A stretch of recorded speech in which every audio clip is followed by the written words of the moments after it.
didn't have no car, had to pick you from the West End. We were like brothers, learned a lesson when you switched up on your brethren. We do not lie around here. We are not guys like that. All I need is one more time. Hold on, sorry. Switch move, never seen nothing like that because it is a bitch move. Never let it go between us, I would tell a bitch move. This is not a joke, it's a story that I lived through. We built up a brand and you went through it with a pistol. Why? I never knew you to be an evil guy. Swear you were cursed by some sort of evil. I had us resorting to medieval times. Don't make an enemy out of me, my guy. Damn. All I ever wanted was your best though. Guess it wasn't enough as you said fuck it and left though. Even offered to pay for you to see a professional. Damn. And now I get smoke. If you're coming for me, say it with your chest though. Don't go hiding your feelings like you embarrassed though. At least you showed your true colors, I guess I'm blessed though. Together we're just, aiming really high and trying to achieve the goals that we've had since we were 8. It's my best friend right here. That's my brother right here. I was in denial. It wasn't your style. Feel like I lost a brother, gained a stranger. It wasn't just I though. Ask Muhammad and Kyle. Because they saw you change, yes, they saw you change right before our eyes. Fuck it. Remember when you used to be my day one? Had a lot of thoughts, why the fuck you never say none? Both of us grew up without a father, broke down in front of each other when it got harder. Bro, I had your back to the fullest, why the fuck you come at me with the bullets? Did you forget the time you almost OD'd out in Queenstown? I stayed up all night just so you wouldn't, goddamn. What a waste, had a broken heart and you could see it in my face. Told you I don't like you getting high when you in pain. Still I proceed to give you everything you need. You coming after me, tell me what you got to gain. Cutting you was hard, my habibi. Yes, I know it might have looked easy. Oh, hey, but you don't know the cause or the cause hear of me? the loss. Motherfucker, I was grieving. I wasn't enough. What the fuck is this gay ass shit? What is this gay ass fucking music?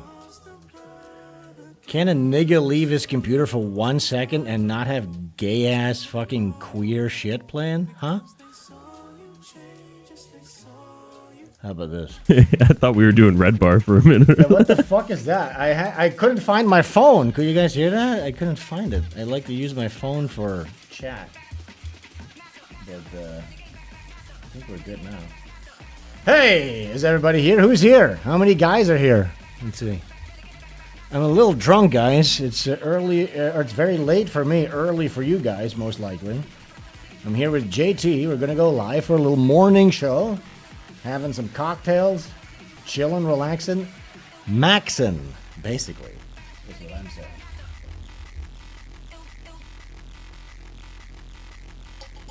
You see people are going, let's not do death metal. Yeah, let's do something chill. Let's see, do we have something chill?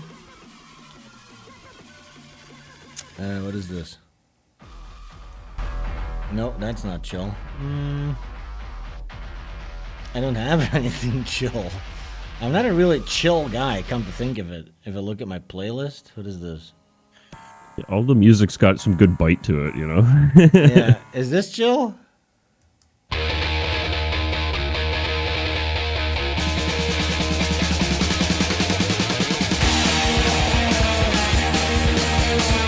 It's not really that chill. Wait, let's see what else I got. My playlist is really not that chill. Wait, what is this?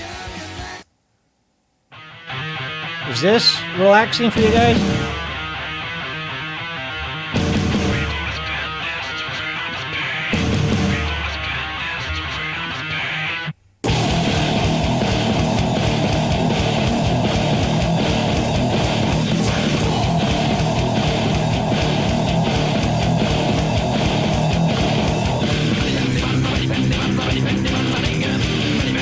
Hey guys, go tell your friends that we are live. We're live at an odd hour, but we need a couple more guys in here before we can go fully heckin' freaking live. So go tell your friends, hit like, hit subscribe, hit the bell, hit your wife.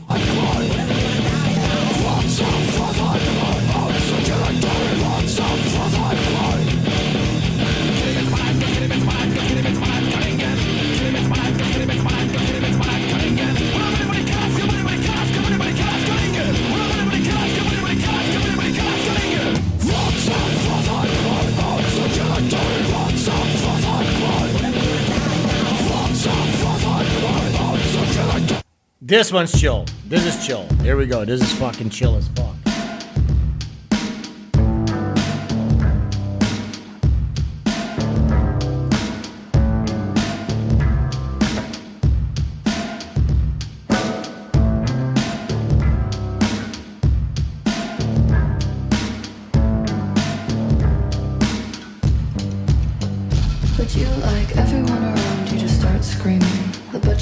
anchor and the pedestrians screeching at the top of their lungs, drop their babies and groceries. Would you like everyone to scream like they've broken their ovaries? Would you prefer a brutal electrical shock to sitting in a living room next to your thoughts? Would you like your heart to get attacked? Would that feel better than boredom in another Bayesian plan called a sick cloud? Clouds are raining cacao and cocaine.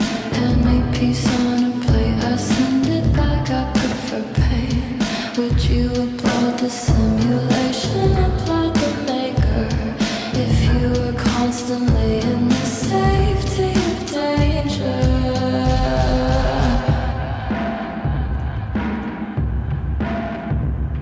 I'm flirting with a boy that I think wants to murder me. I could go touch his hair, wrap my fingers around my keys. I got over him in a few days, but I'm missing the thrill. I put him in a case and take him like a happy pill. If Santa Claus went down your chimney with a machete and told you to go get your willing casket ready, would you go home at night thinking, what a day? Would you finally be entertained? The clouds are raining cacao and cocaine.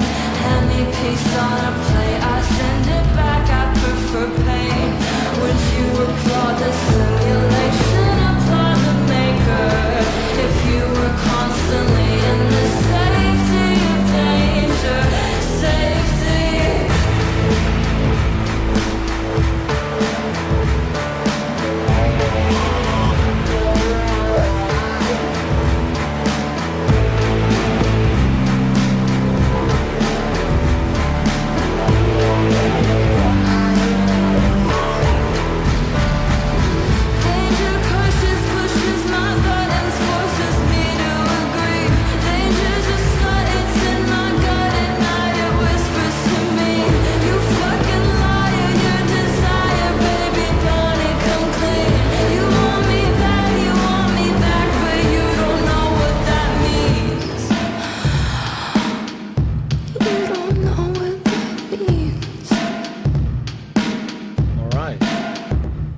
Hey, how's everybody doing? I think we should just go live, JT. What do you think?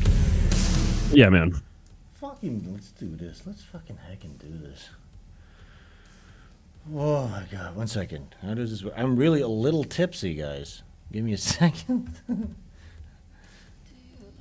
3, 2, 1. Boom! Here we are, guys. It is Sven Streams live with you this morning at an odd hour. I'm here with JT. JT, how are you doing today? I'm good, man.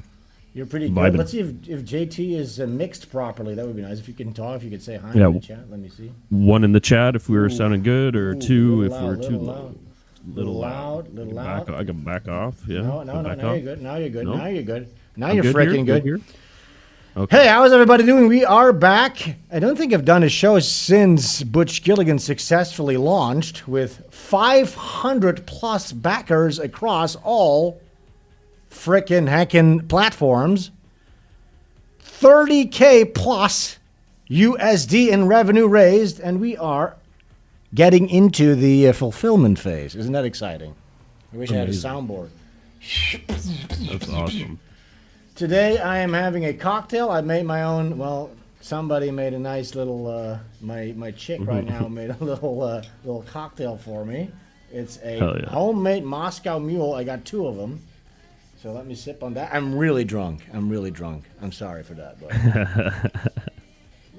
So today I also thought, since I was a little bit tipsy, I was like, you know what? Fuck it all to hell. We're gonna get back to smoking cigarettes. What a brilliant idea. Oh, isn't that great? Isn't that nice? A nice cigarette, a nice cocktail. My friends are here. JT is here. Well, he's part of my. Why would I say that? Why would I separate you from my friends? That was crazy that I did that. He's one of my best friends, actually. What could possibly go wrong? Yeah, I know. Back to form. Yeah, we're doing it. Look at this. I got the sticker sheets in today. Well, these are the prototypes. These are the prototypes. I'm still have to make some adjustments. Sticker sheets. I'm working on the sketches. Where are those? Are they in the other room? I'm doing sketches, doing all that shit, and then hopefully by the end of this month, April, the digital version of Butch Killigan Volume 3 will be released. And I want everybody to review the book Yeah, that's how it goes. Isn't that crazy? Yeah, you get it early. Yeah. Butch Killigan is the only book that actually comes out in this whole sphere. Isn't that nuts? Now, after 3 books, that's a proven. Oh, the indie comic scene. Yeah, they never come out. None of these books ever come out. Right. Except Yeah. for Butch That's Killigan. the best part about all of them, I guess, is that you can just cut right in line by Isn't that actually great? doing the work, right? Yeah. Actually doing the work, actually releasing books. And now, after 3 books, now that's a proven record. Now everybody knows, oh, look, Absolutely. this is actually a book series that's actually a book series that actually comes out, it gets released. Yeah, Proven where the metrics fuck every time. Where the fuck is Super Killer? Says Gillian. I saw a tweet of his of what's his name again? Vito. He said it was done coloring. He meticulously went through the entire book. Here's the thing, though. When you release a book that late, I think he's like 4 years late or something. No, I should be accurate. Really? How long is the guy late? How late is the guy long? I don't have any info on it, but I know it's been like just based off rough memory, at least a couple years, right? Wait. Rodney King Maybe says 3? 5. Rodney, how are you doing? I remember 5 you from the years. beating. Wow. Time flies, you know. No, maybe 2. No, I think it must be 3 years. Everybody's saying something different. Yeah. Imagine it's 5 years, though. It's not 5. I remember Butch Killigan was released in 2023, and that's when he did his campaign, right? The Right. first Butch Killigan. So that's at least 3 years. Pretty sure it's 5. We'll call it 3. Well, let's call it an even 3. That's very Just late. based on that math. Yeah, just based on that math, we'll go by 3. And then it's like, okay, so now you're gonna do part 2. Who the fuck's gonna trust that ever again? Oh, fuck. Dude. You know, who's He ever gonna spends more trust that? time on Twitter than he does on his comic. Yeah, how does that? You know, it's just a big giant mess. He's on Twitter more than I am, you know? How's he? Yeah. Yeah, so anyways, thank you everybody for backing the comic, for backing Butch Killigan Volume 3, and of course the Omnibus. I believe sneakily right now on the Iconic Comics store, you can still, I don't know when they're going to turn that off, but you can still pre-order them right now, I believe. I don't know, I'm not sure. Go check it out. You can go to butchkilligan.com, click on physical copies, and it'll take you to the store. And then, yes, end of April, hopefully, if all the campaign funds and all the backer reports, if you backed on Kickstarter, you need to do a backer report. You're going to get an email from that so that we have your proper updated address and shit like that. After all that is done, the digital files are going to be sent out. A lot of people always wait for the physical books. I personally prefer that too. I prefer to flip through the physical book. But if you want to know the story, yeah, read the digital one. And I want to see reviews. I want to see everybody do reviews. I did a review section. Let's see. Wait, let me show you this. This is a prototype. I'm getting into web design nowadays. I'm designing all my web. Butchkilligan.com. This is the landing page. Oh, my back. You can go to reviews up here. Click. And then here I collected some of the reviews. I want to get a lot more. We got Ethan Van Sciver here. Oh, He nice. says, Butch Killigan isn't the book of our future. It's the book of our grandchildren's time. Back it today. Look at that. Isn't that great? We got Josh Moon. That's nice. And then you scroll down, and here if you got some video reviews, we got what's the name again? I'm so drunk I can't come up with names, but check it out. There's some video reviews here. I want that to be a whole list. So if you have a channel. And I think I need to encourage people to do reviews. First of all, this is encouragement. You will be immortalized on the butchkilligan.com website. So just a little tweet with your thoughts is enough to maybe perhaps get chosen to be immortalized right here. And then, yeah, video reviews as well. But I think maybe we'll send people, we'll do some kind of a, you know, where I pick a guy out of a bucket and send him like an omnibus or something maybe. Nice. That'd be Something cool. like that. Sure. Yeah. That's a nice- Rodney King says EVS is getting a lot of negative press lately. Lately? Is that like a thing? That always happen? Yeah. I Yeah. don't know about that. When Isn't it that a drops, thing? Like, yeah, isn't that like what always is happening? Like I stay out of that shit completely. During the comic campaigns, I weigh in and all this stuff, but I'm not really interested in the comic sphere drama stuff, honestly. yeah.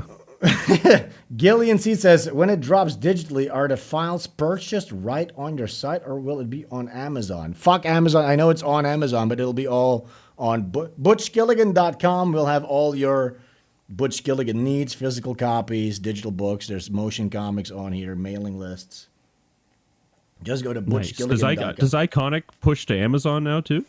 No, when the first campaign was wrapped up, I put the digital copies on like Kindle. Oh, okay. So you can get those on Amazon if you really want to, but I'm not going to do that. Yeah. It's such a fucking hassle. So I'm just going to do I release it on the site. You can go to digital books and it takes you to the Gumroad. They take it's just such a huge big too for what like. Yeah, I know. So Gumroad doesn't take that big of a cut, and I think I'm going to do a digital version of the art book as well. People were asking for that, and I was like, yeah, why the fuck haven't I released that digitally yet? So art book will also be released digitally.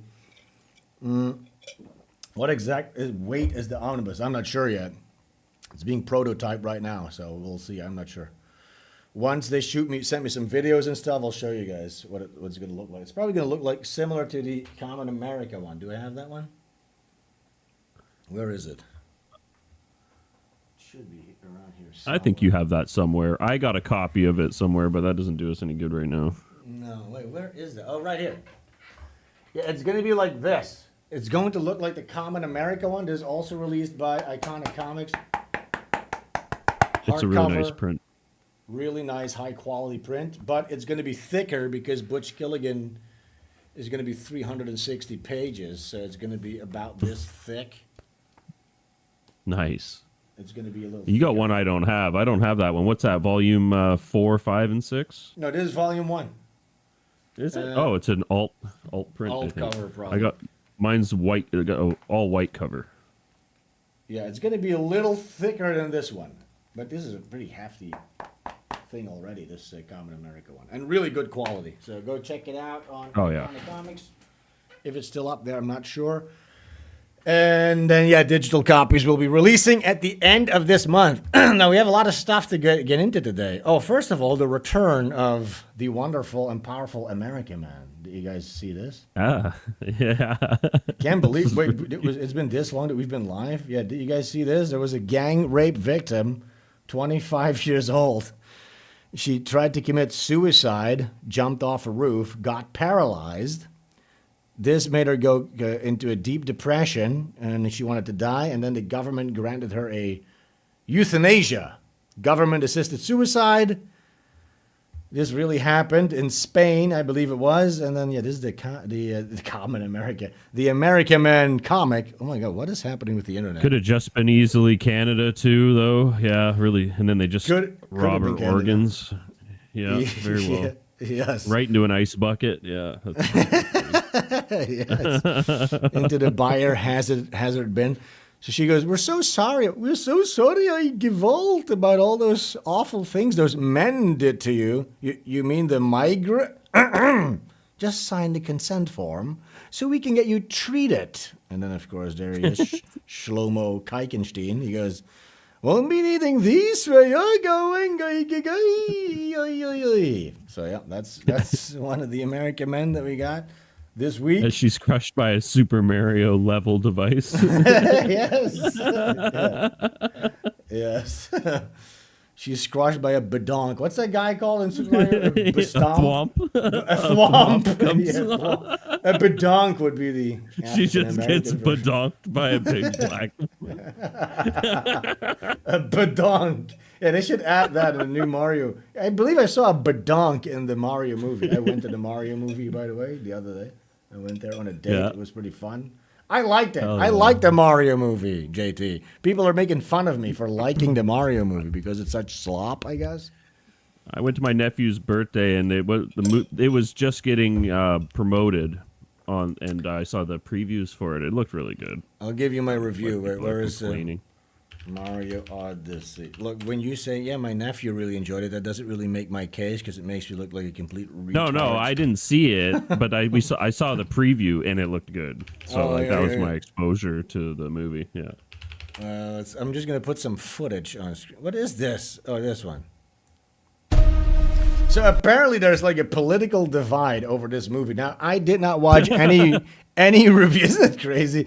I did not watch That's so any. stupid. I didn't watch any reviews or anything. I never watch reviews before I go to a movie. Look, to me, when I go, I just like to go to the cinema sometimes. I understand that in the United States, that's probably a lot different because it's like going to the zoo and you might get stabbed in the neck. You might get like, what is that girl? Adriana Slavinsky. What was that girl on the bus that got stabbed in the neck? Oh my god. Yeah, well that's what we'll go with that. But You might get Slavinsky when you go to a United States theater. Where I used to live in Europe, that was not the case. You could still just go there.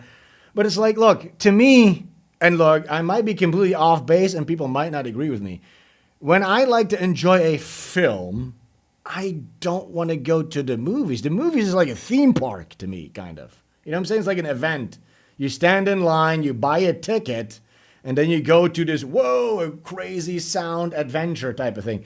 For instance, I was invited on this podcast, the Low Res Wonder Bread, and I think it's behind a paywall, but you can go check that out. They gave me a movie to check out, and then we kind of like discussed this film by Akira Kurosawa. Cloud was the one. And it was actually really good because then, and we talked about this last time too, I actually got into this guy's oeuvre and I enjoyed a couple of others of Akira Kurosawa's movies.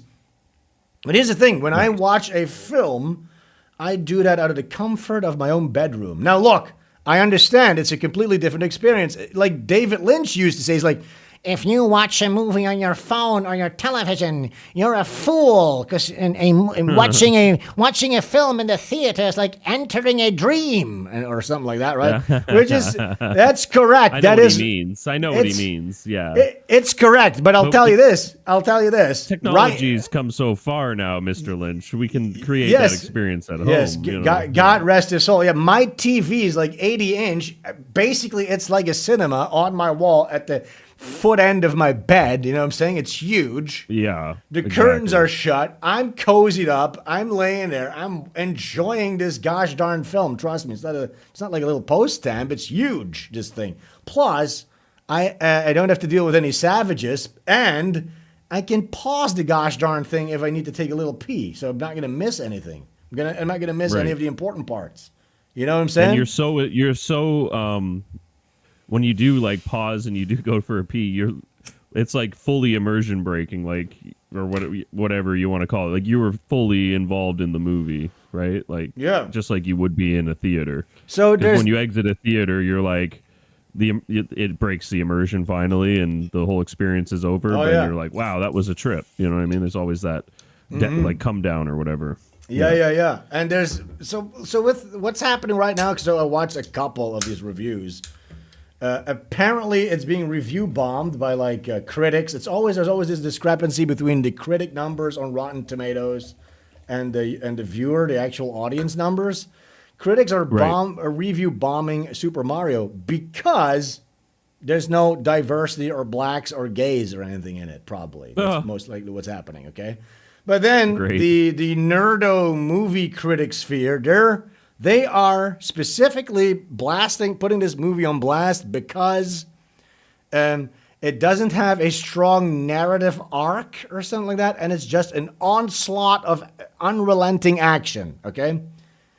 And I was like, okay, so look, these guys are so culture slop pilled, you know what I'm saying? They think that everything has to have like an arc or like Super Mario is supposed to learn again that friendship is magic, and he's like a little bit overzealous. But then once in the middle of the movie at the third act, he learns to rely on his allies in the galaxy, and we all need to unite. They need that. They need that trope in order for it to feel like a movie. You know what I'm saying?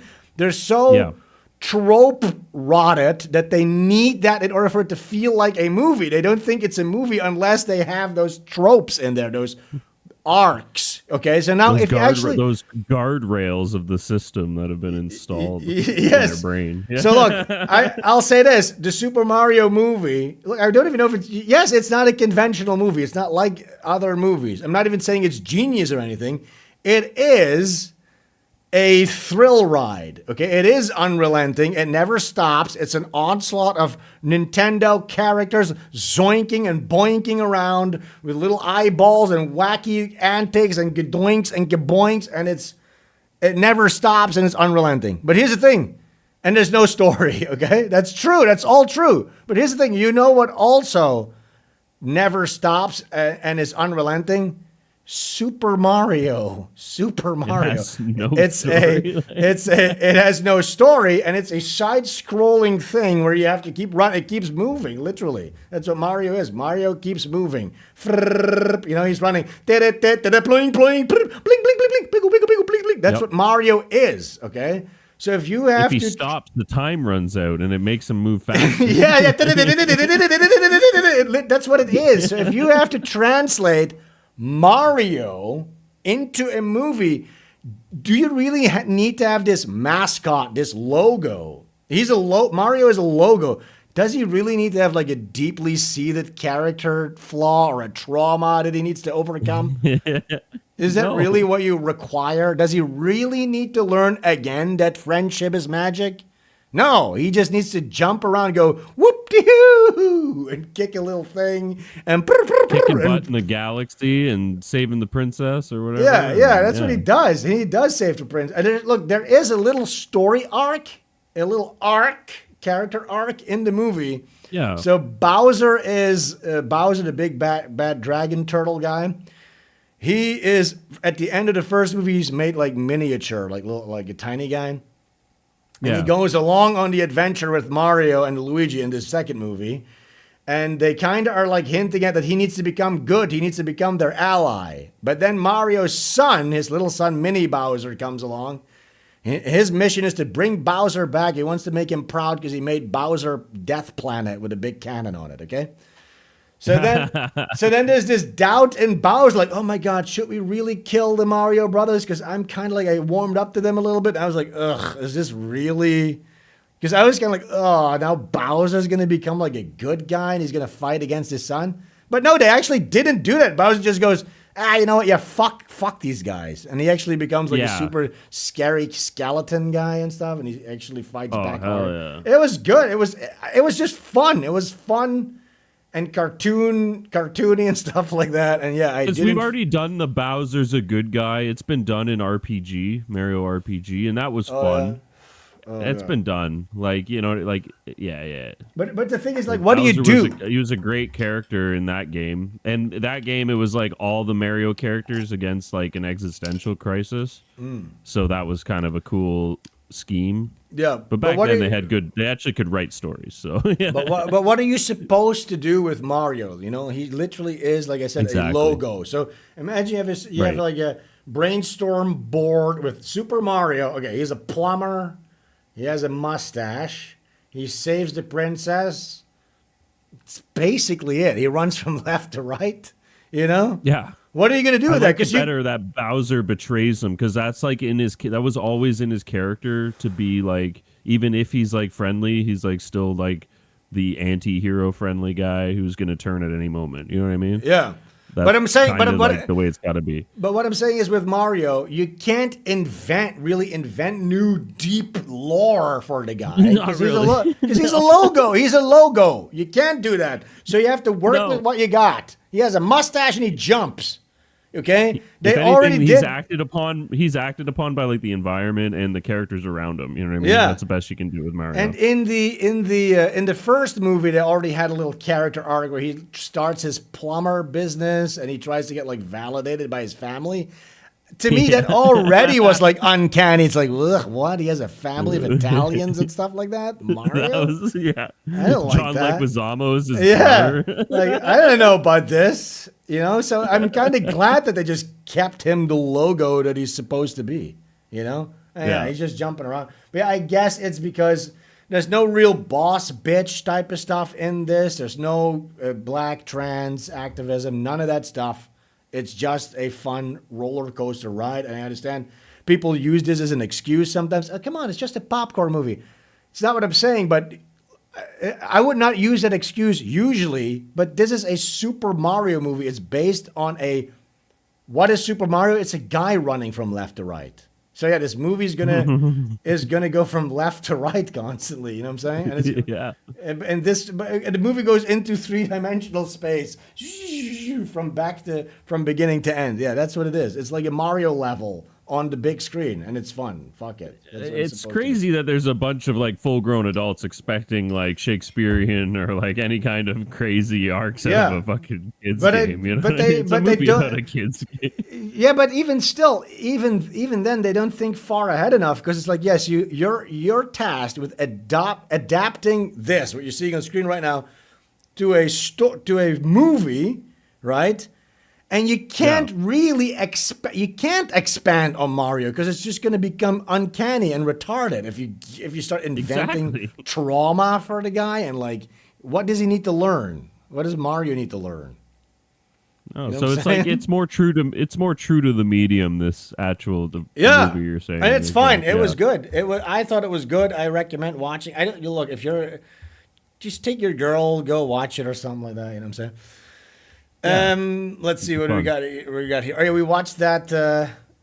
Oh wait, we were looking at American. But first, let's do this. I saw on the theme of euthanasia. Back to euthanasia. We just watched Mario. Now we're back to euthanasia.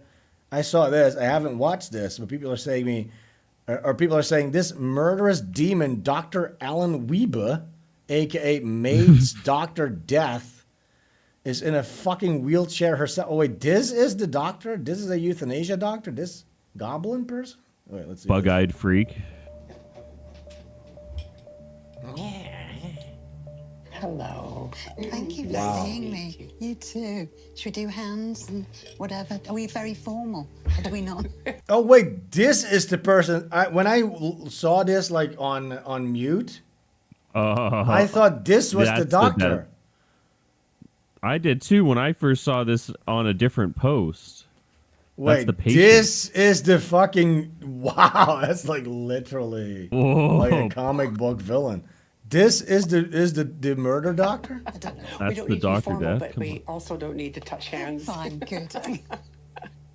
So you do this work Ooh. actually here sometimes? Most people want to die in their own homes. Yeah. And Oh, so no. I would be in their home. And of course, many people are. Okay, in so their she is home, the in doctor. She is the in doctor. care homes. Yes. And then there are people who don't feel comfortable This dying at looks like home. somebody For who example, would they want don't to want die. their spouse to have to deal with their memory of them dying. I don't blame them. in their That's home. what a So crippling then they existence. come Yeah. here, That's like and really. This is a recliner, and so people recline here, and they can snuggle up with their loved ones if they want. Oof, so and dark. so it's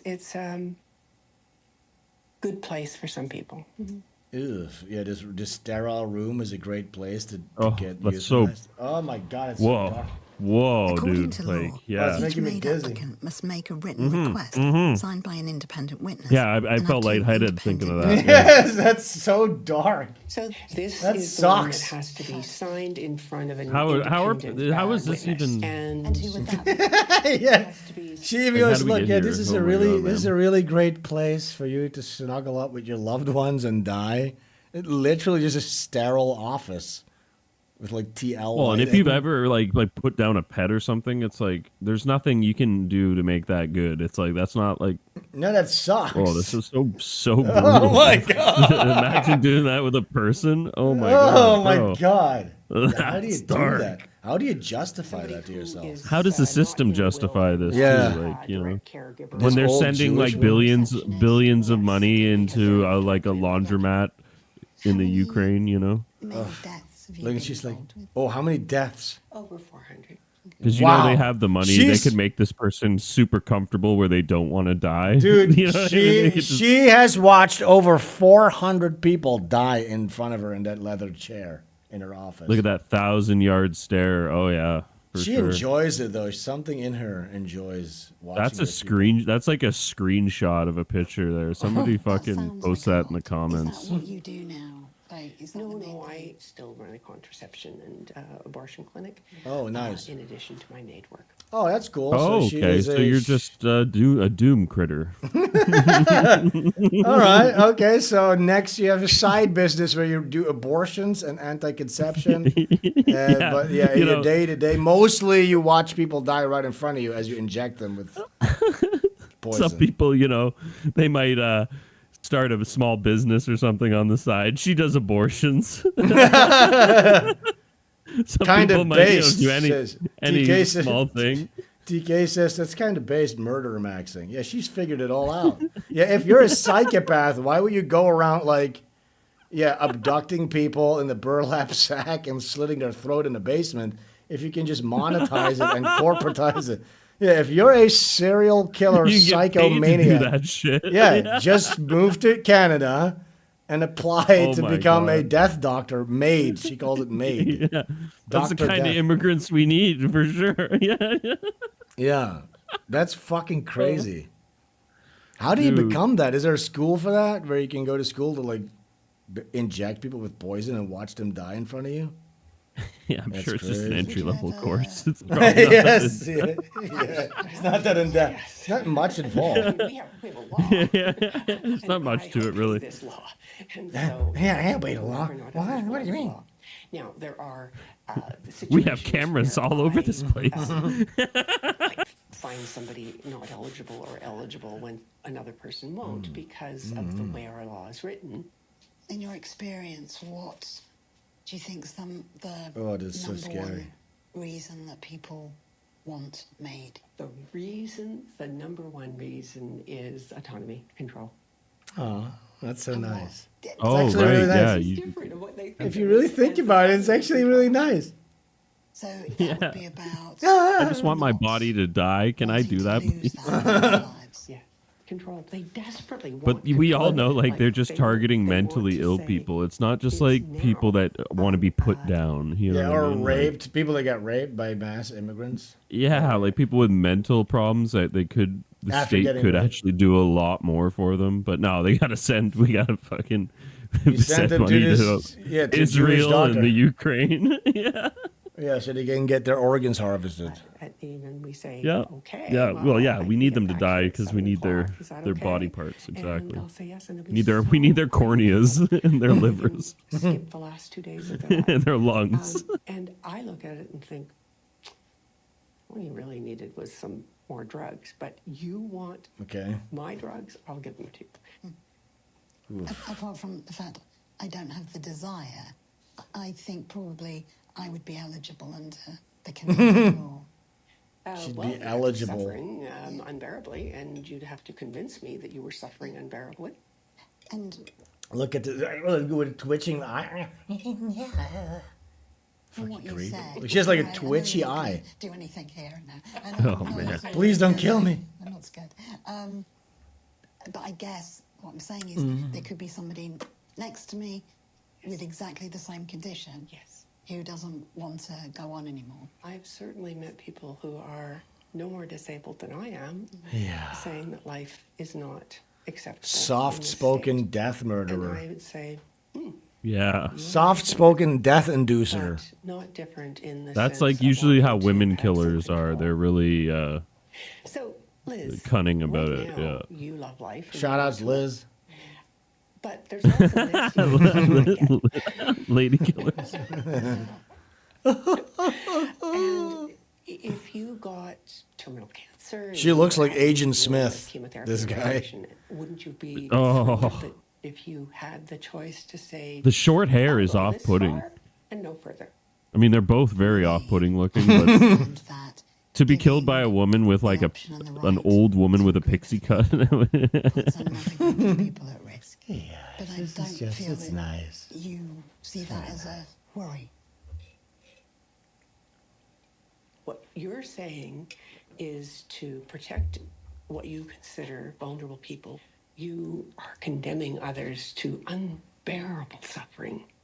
Unbearable suffering. I mean, you could And still I just am take a couple of so pills in glad, your bathtub, so you know? glad that I'm a Yeah, Canadian like and that we have this law so that People can choose. Can we do that, physiognomy check or on not Alan to choose Wiebe? that. I feel But like, to say I that mean, I think somebody we has all to know. suffer like that I think I is did it, simply and cruel. she's like a Catholic or something. I'm pretty sure. I can read. I Yeah, love my job. Dr. You know, Ellen Wiebe. I've always Do loved it. being a doctor, but I swear love I the already world ran it by 1,000 babies, AI. and I took care of families. But this is the very best work I've All ever. right, I think we got it. Crazy psycho bitch. America, man. Let's go back to America. Well, you fill me in if it's if it's one of them. But Yeah, it's coming in 1 sec. Yeah, she's a Mennonite family in Abbotsford, British Columbia, Christian Anabaptist tradition. She knows the Bible well from her upbringing, but lost her religious faith at 17. Now identifies as having no religious belief. based. Yeah. You know what? She's growing Yeah. on me. Women's Anyways, health, look. abortions, and maid. That's We what she- have Golden Age America Man might be returning. Now, if you want to influence whether or not Golden Age hacking-based 1920s America Man returns, go to americaman.com, join the Patriots, and you can participate on our next poll. And we might be having a new character poll coming up. Last time, Canada Man won, of course, the beloved new character in the America Man universe, Canada Man. And we're going to be voting on a new hero probably next week, I think. So go to americaman.com. And then we had this, the Shroud of Turin, a linen cloth believed by many to be the burial cloth of Jesus Christ, is claimed to contain about 40% human DNA traces linked to Indians. So I made this, and people were not happy with this one, JT. So let me go through it real quick. This was controversial. I thought this was so funny. I lost a lot of followers. Okay, so here, Indian Mary is walking the streets. Her stomach's going, and yeah, she squats and she lets out a toot, and then the lights go on. Come and be seeing of the miracle, sir. And there they are, the three wise men, quote unquote. And they go, an immaculate conception. Baby Yeetsus is born. And then baby Yeets is a little poo. Little tart. You know? I like that the Immaculate Conception is like an actual, just a really big poo. It's a giant poo. she Now, if you never zoom- got pregnant, but she had like a swollen, distended belly, the whole bit. Yeah. Yeah, that's funny. And if you zoom in, the baby, the poo, it looks like a little baby too, kind of. Yeah. Now I might, when I was doing Rusty Cage's podcast, he did say his take on American Man was it was lowbrow, low hanging fruit. That's what he said. And you know what? It is when you kind of, yes, kind of does have a point. When it comes. No, I don't believe so. I think this is pretty funny. I think some people just can't handle the mockery on their what they consider their culture. But look again. People There's a are like, layer of hilarity here. Obviously, American Man has a big conservative audience, and they were like, "This is mocking Christ." I got death threats over this. By the way, yeah, it is. I get if you go to look, it is. I guess it is kind of mocking Christ, but it's also mocking the fact that Indians were like, oh my God, it be Jesus for is Indian. Like they were kind of claiming Christ. Oh, I see. Yeah, this would be like what their Christ looks like. Yeah, that's true. Yes, this is Indian Christ. Obviously, it's Yeetsus. It's Yeetsus. I thought that was obvious. But to me, it spoke that because it's 40% Indian, the actual Jesus was just a turd baby. Look, whatever it is, you can interpret this piece of art any which way you like. No, absolutely, that's why it's art. Yeah, look. But so they got really upset. They were like, this is mocking Jesus. Dude. And I said, how? And I always ask the question. I'm like, how is it mocking Jesus? How? And then they can't really answer it because they haven't gotten that far. They just see something and then they get offended by it. You know what I'm saying? And they just don't really understand. Yeah. Oh, and it's like seethe and get. There was a lot of groypers that got offended by it, and I feel. But here's the thing, right? So I was thinking about this. It's like What is it with like this? Because they're not even really offended. They're just, it is like NPC behavior, groupthink, echo chamber type stuff. Because it's just like, oh, this looks like it's a Jesus themed. There's a poo. They're equating Jesus with a piece of shit. You know what I'm saying? So I'm offended by this. This is a mockery. This is blasphemy. Okay. But here's the thing: when you think about it, like Catholicism, the Catholics, they actually had at least in Europe, they had a big tradition of like satire and making jokes. They're the only church movement that allowed for art and artistic, humor, artistic expression, and paintings of Jesus and all those depictions. They basically opened the way, and it might have been just the Germanic part of that. Of course, Catholicism is just all kinds of stuff fused together. I could see the Meds having a sense of humor though too. You know what I mean? I don't know, either or. It's like that makes sense though, to just not be such uptight dicks about it. Yeah. As it spreads through Europe. Yeah. But I wanted to show you something which is interesting because obviously we're now in the time in the Easter period. Yeah. And after Ash Wednesday, where I'm from, in my hometown, there is actually, it's part of the Catholic tradition, tangentially, I don't know. It's so interwoven, you never really know. But you have the tradition of Carnival, of course, where everybody dresses up. The jester gets venerated. It's like a mockery of authority. All this stuff, satire. And there's this, I wanted to show you this, just to show you guys, this is what I grew up with, you know. Every time after Ash Wednesday, the 40 days leading up to Easter, this is the kind of stuff that happened in my hometown. I just want to show you because it's so bizarre. Oh no, that's the wrong video. Wait, we have this. We're gonna watch this after this. Look at this. This one. This is so cute. Spoiler alert. Look at it. It almost starts off like a David Lynch movie. This is like a town next to my town. Okay, so guys, strap it. I just want to show you. You're not gonna understand a word that's being said, but just let it wash over you and absorb my local culture, okay? And then think about those groypers who get offended by satire, okay? This is happening in a church. This is happening in a church. Look at this. Or in a bar next to the church. Every church, in Europe at least, every church has a bar across the street. Do you know that? Fuck yeah. Yeah. That's true. Of course, why wouldn't it? Every single church, it's part of the every town you have the church and then you have a bar because the men would go to the bar after the church in Northern Europe. It's basic commerce, right? Like make it convenient for the. Yeah, so the men would just go after church. They would go to church and Sunday would have a drink at the bar. Every single church has a bar across the street. Okay, so this is what happens during this period. Vanuit de brandbrouwerie in Wilder, zus van de beste buurtredners. Oh, by the way, I just said this. Here's the church. This is literally a beer brewery that's attached to the church. Okay. Met vandaag de flamboyante Frans Hazelier as de futter. There it is. This is from my hometown.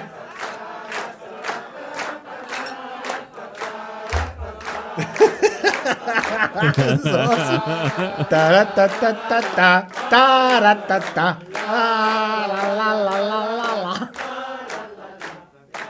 Look, there's the jester. They all wear like suits with jester hats. Unfollowing. Yeah. But it is funny. He goes, fertig, which is like a German word for silence. And then everybody shuts up. Yes. Listen to that. Fertig. Fertig. Eine schöne gute Nummer da zusammen. Wie stond ich drauf? So this guy is basically, they also call it beer vat talking because he's in like a beer barrel.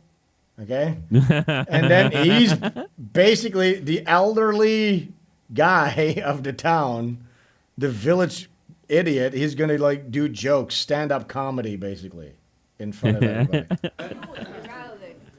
Vandaar dat ik in de VUT ben. Ik ben in de VUT, ik ben op veelvuldig verzoek vroegtijdig verwijderd. Vrijwillig, of ik wil of niet. Da war noch ein Drama der letzten Tage bewerkt. Der Chef sagt tegen mich, Franz, hast du 46 Jahre hergewerkt? To me, this is so funny because it's such a thick like accent, like northern or southern Dutch, Germanic accent. Like I have to really listen very carefully to catch what he's saying to understand what this guy's saying. You know what I'm saying? He's like, it's like so thick. Dat ziet er zo slecht. Dat ziet er zo Kan ik slecht. geen rode horloge aanbieden. Maar This is so bizarre, isn't it? Like it's like smoky. Yeah. But me growing up as a kid, you need to understand, like as a kid, it was the baby boom. There was like 100 kids running around. We were all dressed up, running around these places. Like the bars were smoke filled. You'd have your first beer behind the bar. You're playing around. You know what I'm saying? It was just an awesome time, basically. Nice guy says Red Bar would love it. Red Bar would absolutely hate this. He hates anything that's even remotely white. European culture? No, yeah, for sure. Look, this is peak European, Northern European culture. So what I'm saying is, this is done during Ash Wednesday and leading up to fucking Easter. It literally is the tradition of satire is being kept alive by Northern Europeans. And then you have modern day groypers, these dysgenic faggots, and they get offended by this, by a cartoon, by a comic. Ash Wednesday isn't when we venerate Ashley Butterfield? Yes, that is true. That is true. So I wanted to, since we're going over American Men and comics, I wanted to show you this video. It's a little history of the origins of the comic groypers characters. are sensitive, though, Sven. Sorry to they're very, you, but they do get a little sensitive on things, so don't feel bad. You know, I don't feel bad. Get over it. I didn't feel bad. I'm just trying to educate people that they're wrong about things. Okay, so yeah, absolutely. Let's watch the American comic book industry as we them know that. it began in the back rooms of New York's garment district and grew into a multi-billion-dollar industry spanning print and film. Over nearly 100 years, the characters of popular comics went from looking like this to looking like this. As American attitudes towards racial diversity changed over that time, comic books didn't just reflect those changes, but look at that. Attitudes towards racial diversity changed, and then comics reflect those changes. Also played a unique role in advancing those changes. How did the backgrounds of the creators of the great American superheroes influence the stories they told and make comics a powerful platform for advancing equality and acceptance? Oh, look at that. Comics basically were a platform of advancing equality and acceptance. Wait, let me get another cocktail. I'm going to need it. And then they showed all those Jewish guys like it was a fucking Handsome Truth. Yes. Yes. Yes. I was like, oh, this is yeah. So sometimes Jews they just tell you the truth as if it's like a really positive thing. They really don't know how to navigate this sphere. You know what I'm saying? So yes. Well, that's Tikkun Olam. It's like an double-edged sword. So they'll swing it like it's a good sword, but it comes right back along and cuts your throat on the other side.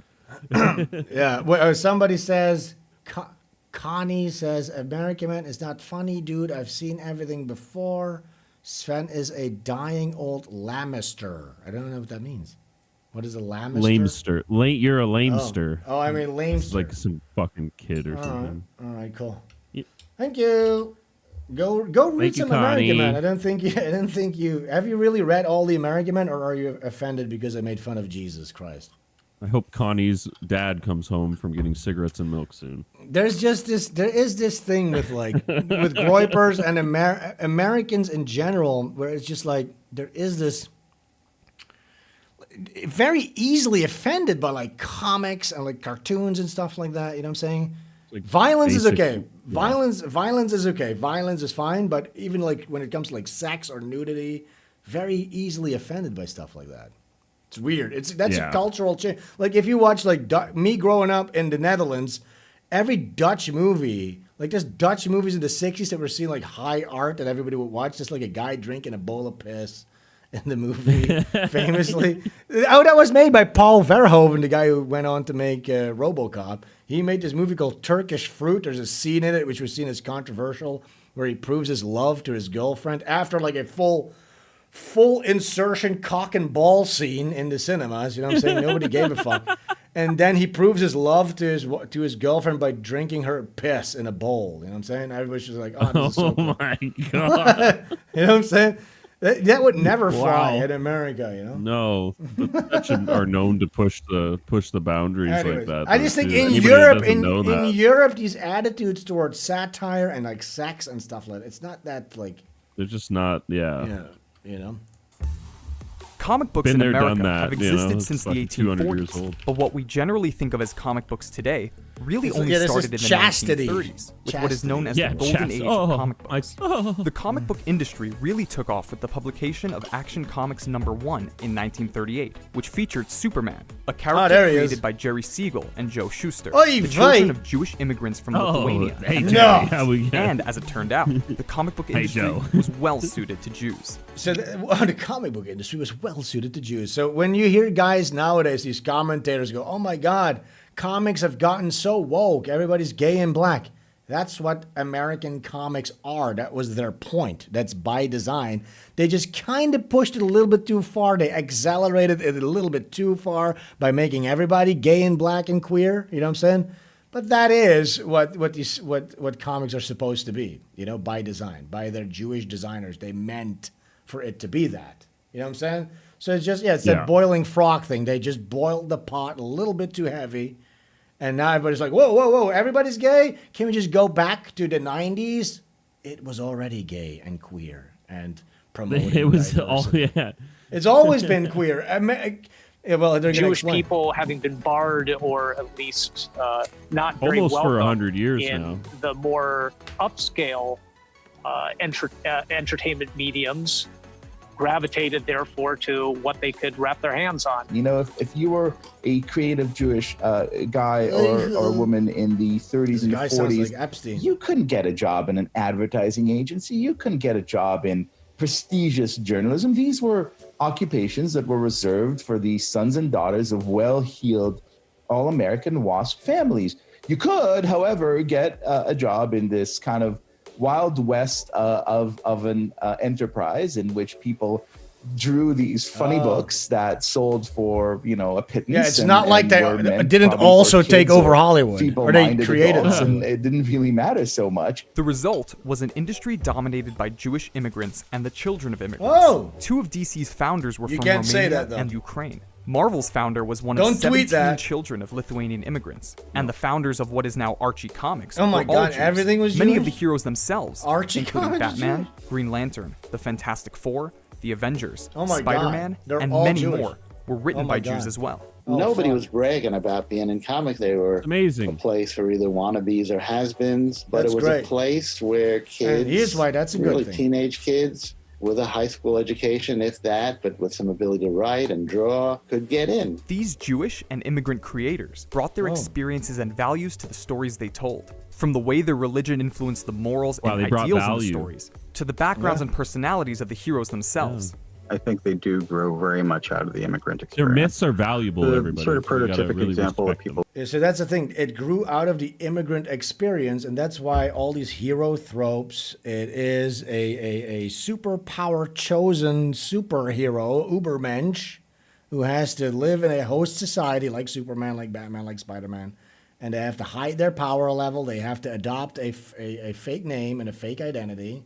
You know what I'm saying? Yeah. And that's what it all is. And now we just accept that as like the superhero, but it is actually uniquely Jewish. Will always uses Superman. Yeah. Who comes to Earth from a distant planet to a new place, There new you have culture, it. all And of it's that. The whole It's idea of the secret alien to identity the is a audience because very the audience are naturally native Jewish people that are thing. they Everybody fit has into some the kind of whole dual society. identity, So this but is in oh, I it's a think new for Jews, story to it's, them, but it's not a very good much. story. And the Yeah, characters and that it's they just built off of their infiltrators. experiences Yes. were certainly reflective of what they wanted to see as a more perfect world. Things like helping others. Yeah, we're just bringing light onto you. We're not infiltrating. We're actually just bringing light onto you. Jewish Yeah, but writers then you have like stuff like X-Men where it's like outsiders. Again, it's Jewish. They're Jews basically. You know what I'm saying? Absolutely. And then, but it speaks to like other types of outsiders, like nerds and geeks and social outcasts and stuff like that. That's why. Yeah, they're not just outsiders, though. They're super mutants. They're better than the normals. Oh, Right. Jingo. That's way better. $5. Your tip link at the top of the chat leads to the wrong address. It doesn't include Streamlabs. Oh, frick. Okay, well, go to if you want to send a TTS, go to the subscription, or the description, I should say, to the description of this stream, and you can click on that link. That should take you to the proper page. But yeah, I'm saying, so basically what I'm saying is like nerds that gravitated to these comics, they're basically like spiritually Jewish, basically. Yeah. That's why these stories connected with them. Continue to play a major role in Oh, comics yeah. as the medium and heroes would develop over the decades. Through the Silver Age of American comics in the 50s and 60s, the Bronze Age in the 70s and mid-80s, and beyond. Over the years, as Nice. Jews became more Everything's accepted in mainstream Jewish. It's culture, all the comics Jewish. they wrote changed as well. There comes a point in which you start feeling a little bit more secure. You start feeling a little bit more. It's like at it's an home, employment and club. You Sup, start Nevergoon? making almost the opposite move. So which is- I am consciously not perpetuating these tropes because it is like your mind gets occupied by tropes and these new kinds of archetypes, and that's what you see. We've talked about this before. Even in the independent comic scene, you know what I'm saying, which is supposed to be independent, you're not being gate-kept from these big Jewish companies to retell like stuff that perpetrates or perpetuates the immigrant experience and transsexuality and the outsider and stuff like that, right? Because even you see people in the comics, indie comics, they just start to reuse those tropes and they're just doing whatever the mainstream is doing. So with Butch Killigan, you're actually going to fucking get something unique simply because I'm not adhering to those kinds of tropes. I'm not retelling the same fucking 3 stories over and over and over again. You know what I'm saying? Well, the problem is so hacked. these indie writers, they break away, but then their brains are still molded in this vat of Jewish storytelling. So that's That's what all it is. they can conceive of and reproduce. They haven't ever broken out and then actually explored all sorts of other the huge like wealth of other stories out there and kind of incorporated them into their psyche or whatever. So everything they reproduce is just a reflection of this Jewish mafioso fucking media, you know? Yes, yeah. And why they're doing it is because they're not aware, they're not self-aware that their entire firmware has been updated for the past 60 years. How long has it been? With all this Jewish mythology, 80 years of Jewish mythology. So basically, and that's the power of stories. Your brain operates on storytelling. So that's why they occupy these places and why they gatekeep. And that's why you have really stuff even like 1,000 years if you want to incorporate the Bible into Sure, the storytelling yeah. and how But much it could influence people. Yeah, But that is why they have why BlackRock and all these powerful influencers, these Jewish influence, they spend a lot of money on DEI and stuff like that. They're gatekeeping other kinds of people with other kinds of ideas out of these industries consciously. Yeah. You know what I'm saying? So and that, even they're even on really the good at that. intellectual, I was having a little battle with AI or whatever, and it just kept spitting out this one guy or a handful of guys, and then you're like, well, these guys are just propped up to be intellectual, like gatekeepers for search engines and AI to point to and go, well, these guys are scholars, they know better than you. But then you look into the people that are critical of them and you go, well, what about them? And they go, oh, yeah, there's definitely a wealth of people that are critical of them. And you're like, well, why didn't you mention them? And it's like, well, because we're actually just gatekeeping that whole conversation. So, you find that on the intellectual sphere as well as the you know, on fact or fiction. It doesn't matter. You'll find these gates are kept pretty locked tight so that you can't break out of this Jewish storytelling. You And know? that's why you need to do reverse gatekeeping of your own spheres. Like gaming has been completely ruined nowadays because they didn't properly gatekeep. Now there's a lot of reasons for that. We've talked about that in the past too. So you have like nerds, socially awkward guys. The women start to get into like comics and games. Like, oh my God, finally, the babes are going to come into the office. They're into this shit. They're into my nerdy shit. And then what do they start to do? They start to do reputation destruction, fucking gossiping. And these guys, they can't handle it. They start killing themselves. We've seen that with plenty of like game projects, even in the indie sphere. So you just need to gatekeep this on the basis of like gender and like race, honestly. And some of those like really talented nerd guys, they're so sensitive and like sheltered in on their own world, and then you got these fucking femoids coming in, and like they're completely like evolutionarily unprepared to deal with them. They're just I know. Look, if you want to have a game studio or anything creative, you know what I'm saying, nowadays, you should just be honest. Yeah. There's no chicks allowed. It's just going to be a couple of white dudes. Yeah. Can't we have just a couple of white dudes have fun, shoot the shit? We're just a couple of white guys, and we just want to shoot the shit, have fun, and make fun shit. That's cool. Okay? That's not like about like the queer sweaty, experience. It's nerdy, it's lame, whatever. It's gay. Fuck you, leave. You're gonna love, you know. Everybody's gonna buy what those guys create, and you're gonna shut up. Like it's like unironically, if you want to reinvigorate the gamosphere or comics or anything, just let white guys do their goddamn thing. Can we just be left alone and do our goddamn thing without women and blacks and Jews getting involved? And using us to make cool shit, but with their fucking veneer, their sauce over it, you know? Like they sanitize it, or they distill it and then remarket it with their stamp on it and take all the money. Yeah. That's the thing. Dude. Like games nowadays, they have like a lot of graphic fidelity, all that stuff, but still like the nerds created all of that. All the good parts of games are still made by nerds. It's just that the people that are prompting the nerds are like the black, if trans-feminist, transhumanist, neoliberal queers. You know what I'm saying? And that's why even the most basic ones have been ruined with the graphic update, and then they just stamp a fucking queer logo on it or whatever. And like you get like Doom and Quake, they have no story. It's like you're in hell and you're shooting demons and fucking enemy aliens that want to kill you, and that's the story. And you just like go as far as you can, and maybe you beat the game, right? But didn't they even make that like gay? Didn't they even make that gay queer? Yeah, that's the thing. Like none of it goes untouched with any like. Oh, we put a graphical update on it. Well, we gotta now let's tamper with what can we tamper with? You know, that it can't be. Nothing can be allowed to just exist in its own. I space wonder. anymore. Do the people in the chat know? Wasn't the last Quake or the last Doom also like queer or gay or something? Or no? Or was that the opposite? I don't remember. I think it was like cool, but they made it. They didn't add anything to it. I know they made Wolfenstein. I mean, I guess Wolfenstein always was fucking queer. You see how that works? Like Wolfenstein. Right. All right, that was always fucking like commie garbage. Wolfenstein. Sometimes it is just franchise rape. They just like have something that's cool, so they slap good graphics on it and send it to print. But there was a game that came out, Killing the Nazis. It's like super millennial core, killing Nazis. Did you see that? Oh, that was so gay. Anyways, let's watch this. Finish this. And now let us introduce you to some of our ideas and our sensibilities, which is very much what Stan Lee and Marvel Comics did. So comics evolved from being about these archetypal American heroes to including more diverse characters. Saying, hey, you can come in here too. We're all part of this. So it always was diverse. Together. Always from the beginning. Again, whether it's intended or it's conscious or it's unconscious, everybody's invited to be part of this universe. Everybody belongs there, one way or another. And you see it. You see it in the. We're bringing light into the universe. Even that's why it's so funny. I see like these guys.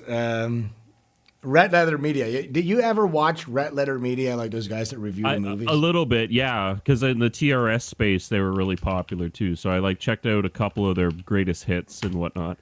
I'm familiar with their trio. I was really early with Red Letter Media, their Star Wars review, and that's when they popped off in 2012 or something like that. But nowadays, I cannot stand them, and I just want to show you this.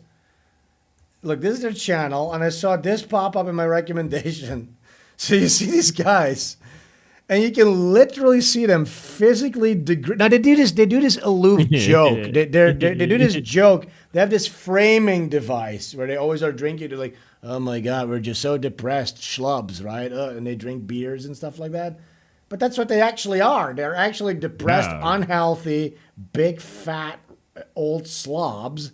And look at this. Just this screenshot to me just looks like parody, like Star Trek Voyager Season 1 review. Like two fat old fucks watching literal globalist goy slop propaganda, and then they're going to complain about how bad it was. That is like me chugging a bottle of poison. There's a bottle of poison with a big skull on it. I chug it, and then I generally go, "Oh my god, this is really nasty," and I don't like the way it tastes. It makes me feel bad. It is so bad. It makes me feel so bad. This poison, this bottle of poison. Not you only just like sip it like it's and like give a rapport on how it tastes and everything. Yeah. No, you guzzle the whole thing and go, wow, this really makes me feel like shit. And at least if you guzzle a bottle of poison, at least that takes you like maybe 1 minute to watch season 1 of Star Trek Voyager.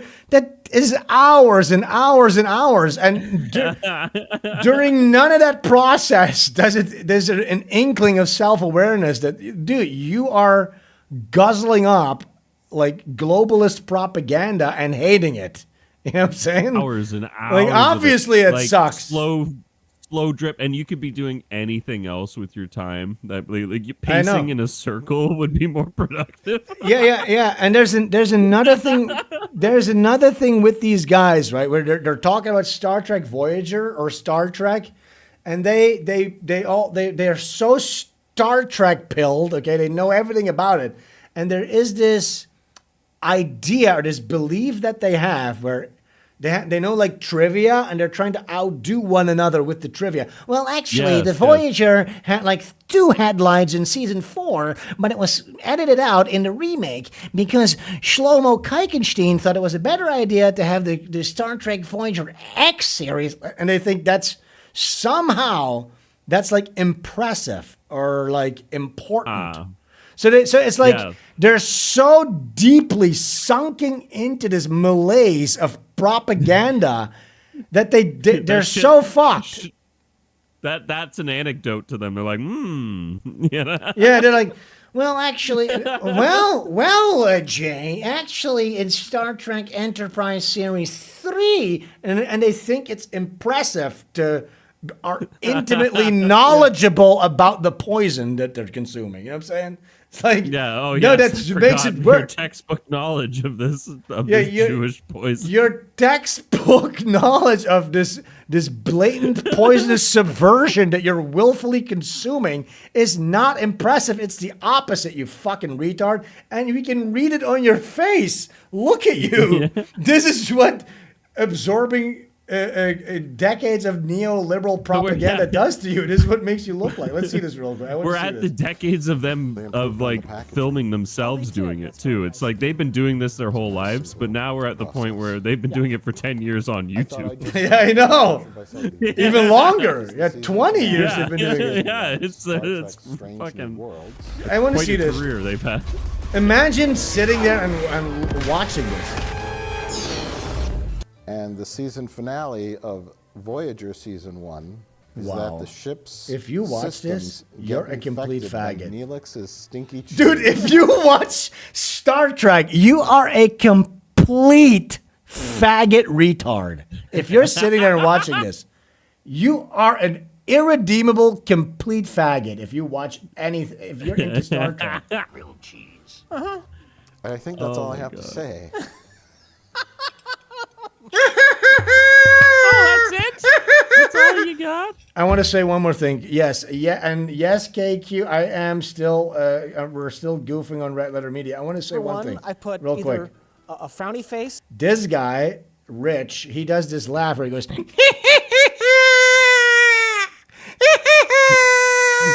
right?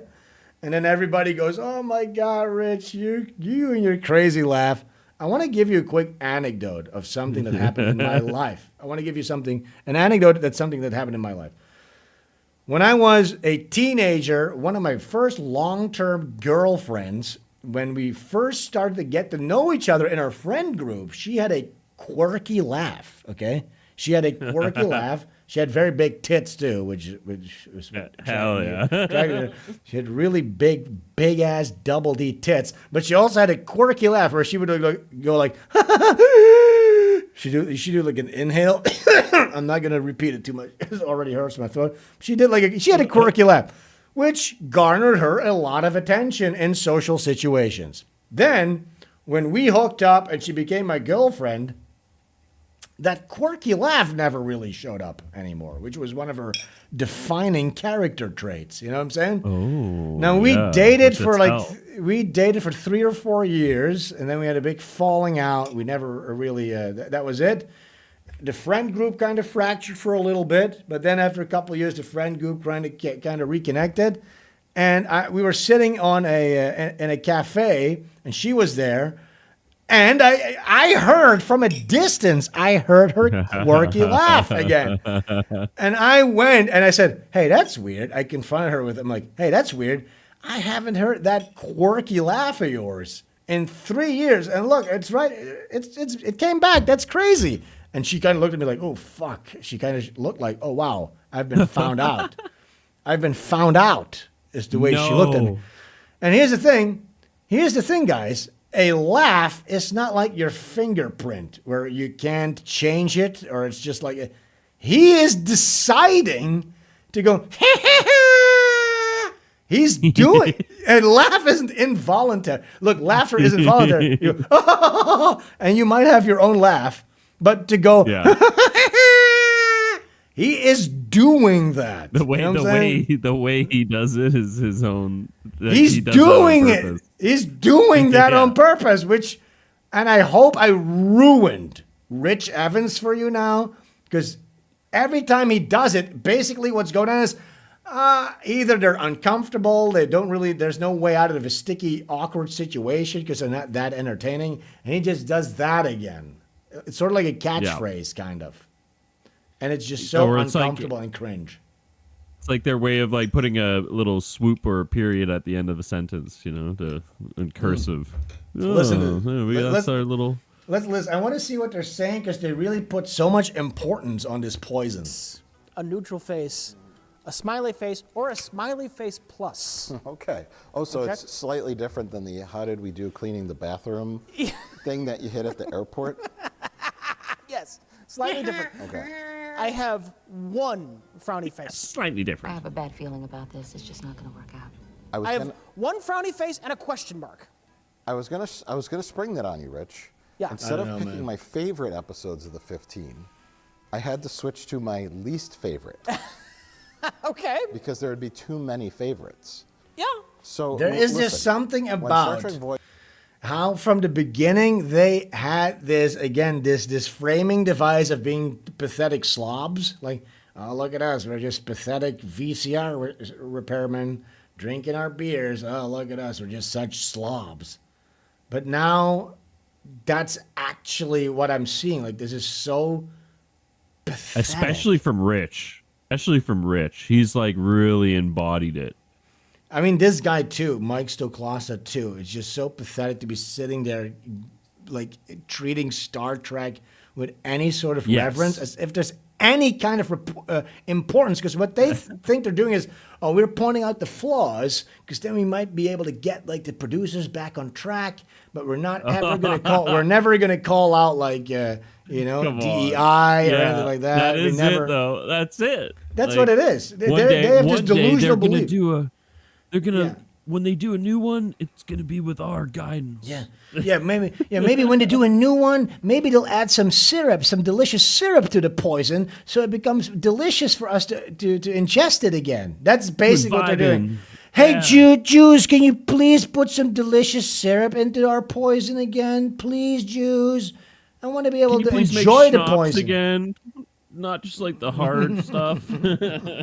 Voyager, you seem to be like not quite into Star Trek like when it came out in certain shows. Deep Space Nine, you're like, it's on WGN. Deep Space Nine was one I just had trouble catching new. Okay. And because it's ongoing, it's like more of a story. I never really got into the story as it was going on. Oh yeah, Deep Space Nine. Voyager came out. But Voyager, it was the replacement for on the other hand. hand. TNG ended, and then Voyager's picked up right after that. Yeah. I was around for that, like the whole, at least the first season. I watched everyone as they were coming out. Yes, and so. Oh wow, you sat there and watched the season of Voyager, and then Deep Space Nine. You weren't really. Oh, that's so important and interesting. That really puts like what do you want? Like a little achievement. What a resume! Medal? Yeah, what a resume. What a Jewish slop resume you got there. Really impressive. I'm like, new Star Trek Yeah, series. you really on imbibe you all the were poison, there. huh? You were there for it when it was airing on TV. Wow, that's so important and really cool. Starship, I'm in. You know, I don't know how. I think I was still in high school. I don't remember, but and I'm like, let me start watching this. I can't wait. Wow. The first episode, like waxing it's fantastic spatial and anomaly, nostalgic another about spatial this thing. complete nonsense. Every episode's about spaceship anomaly. They don't ever leave the spaceship, and then I'm like, but I just want to say this. And again, don't forget, the whole point of this is they're critiquing in the hopes that it's going to get improved to their liking. Like, how naive is this? Like, and how One day, product will be to our standards. Yes. One day the product will be to our standards. It's so pathetic. If you think being in your, I don't know, teens, 20s, if you think you're going to be the same person when you're in your 40s, you are dead wrong. Because I loved almost every episode of season 1. You wish you had more time in your youth to really absorb all the things that happened to you. Goes by so fast. Imagine. I guess maybe it's because the I like taste has that been edit, soured though. so That was much by good to New Trek, Richard. where it's like Yeah, they're always so making fun of him, warm yeah. and nostalgic. Oh, and that's so comforting good. to go back to such a simple show. Such an effective It's show so that has just nostalgic really and great little comforting. stories, and I'm just like, Imagine sitting and watching that. watching this, where I'm not being like bombarded with like nonsense constantly, or stupid dialogue, or explosions. I or would rather watching grab a big stories. fat copy I'm of the so Magna happy. So Carta there and might be a slap little- it closed you know, on my I might be tainted nutsack a little by that, than but watch I'm a season. Watch one season I of was Star just Trek loving Voyager. this whole first season. Yeah. With a handful of like Any of them. exceptions, but I was really happy. TNG, they're all I have garbage. complicated feelings. Yeah, police cam Bread body Bread footage. tipped $5. Genghis! Imagine the low energy and low test vibe in the room with these slobs. Yes. They look great too. Look, by the way, Rich Evans, this outfit was like bright red and blue when he put it on, but it just turned gray. The color got sucked out of it because he wore it. You know what I'm saying? That can too. This can was like a green beer can. It turned gray just because he touched it. That's how lame and old. It's not a Coors can. No, That was a Heineken. You know? Yeah, this is a Heineken can, and he sucked anything he touches. The color gets sucked out of it because he's so lame and old and low T. He's so low T. This guy. He only about Voyager, survives on the and this tea might from be like the a- environment around a him. flaw It of sucks mine as the a life out of it. critic, okay? Like, Yes. I find I don't judge Voyager based on what Voyager is. Oh, I that's tend so to judge cool. Voyager based on what I think it should have been. And I know Oh. that's wrong, and I can't help doing it. Because the premise for Voyager is fucking awesome. And I'm going to say something. I had this idea for a premise of a Star Trek show back in high school. This is before so, Voyager oh came my out. god, So I dude! announced they He were knew how to do it. He had a great idea for a premise for a Star Trek show. Oh my god! Let me let you in on a little secret. I actually knew how to make a really good Star Trek show, even back in high school. Wow. Yeah, I think the Jews are really going to listen to you, and they're going to really make a great product that you can gravitate towards and consume. Yeah, Rich, Doing that, I was Rich should really fly to Epstein's Island and give them all a fucking memo on premise of Voyager. it. Yeah, suck the color out of all those underage girls. This starship that gets stranded on the other side of Bunch the of galaxy. gray-haired Taiwanese girls come off 75 the years worth of travel just away crawl from on getting the home. floor and just And turn half everybody the to crew fucking are skeletons. like scuzzy freedom fighters. Terrorists. They have, yes, terrorists. and you have this ship that's stranded decades away from home. They Wow. don't have any of the resources that they normally get with the Federation. Two They're out old there men all on their own. pontificating What about are fiction. they going to do? Hypothetical fiction. How about you make something then, you cocksucker? Make it then. Make something. They never got the credits they needed from the Federation, Sven. How about if this idea got made? You didn't do something, you cocksucker. You're a human being, you know what I'm saying? Apparently you're such a creative powerhouse. Make something then, you cocksucker. Like, what the fuck? Who's going to replace these crew members as these guys? It asked all of these interesting f***ing questions, and then the show refuses to deal with any of it. I had the same thought originally, where it was like, that's cool. I was like, What a great thought. why? First of all, I don't really like the Maquis at all. No, but the idea of I don't like the Maquis. integrating these two crews and Sure. how's that going to work? Well, yeah. There's one or two episodes where they actually kind of deal with it, and then there's a lot of lip service. Well, see, All right, I think we got the point. It's very cringe and gay. Hey, did you know Simpleton X is back? I don't really endorse the visuals here. But... Fucking shit. Holy fucking shit. It's Sven Streams. 3 hours of apocalyptic podcasting. Man. No more safe spaces, Jews. Better if all of the children I hate them. No punches pulled. Makes sense if he got raped by a horse to death. Hold on to your yarmulkes because it's going to be a holocaust of thought policing. And kids can watch for free. It's Sven Streams. I know. Holy fucking shit. It's Sven Streams. 3 hours of apocalyptic podcasting. Man.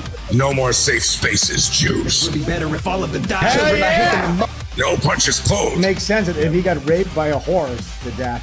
Hold on to your yarmulkes because it's going to be a holocaust of thought policing. And kids can watch for free. It's Sven Streams. Can we get rid of these swastika? That's more Hitler's thing. You know what I'm saying? It's more Hitler. Look, I would love to use this stuff, but this I don't know whether it needs to be Hitler. You know what I'm saying? I did this whole post about like how fan art is bad. I don't really want to reuse other guys' stuff. I feel like Hitler really made this. I don't really want to. That just makes it just their own. You know, you can't use it now. Yeah. Yeah, you know what I'm saying? There's more like Hitler stuff. You know, Hitler designed this himself. I don't think we should be reusing Hitler's stuff. You know? Yeah, I don't know. Like that's he lost that war, right? Like they all gang stomped him to death. Yeah. So can we edit out these little flags? I'm not sure if that's really. But he did a lot more stuff. we don't want to get gang stomped either. You know. Watch Sven Streams. Can we re-render these Hey, without? Jews. Hey Jews. Watch Sven Streams. Oh my God! I don't endorse this messaging. Hey, It's Jews. crazy. I wouldn't say that. Your cross is Christ, cucks. Oh wait, here it is about Clutch you. Your cross is Christ, cucks. JT's in the building and your God is dead. Fuck yeah. Clear your gooning schedules. The snickering siren of snark is about to bite your fucking cock off. It's Liz. Oh my God! Every motherfucker's gonna burn and all that will remain is ash. Hell yeah! Clutch your cross is Christ, cucks. This is epic. Again, we could have done without these little things down there, but Sven's taking gnarly. Sven's taking the most epic fucking piss you've ever seen. Get the mightiest snacks you can find, and he'll be back to dig the Indians into their graves. Hell yeah! That's right. Sven's a grave digger. That's awesome.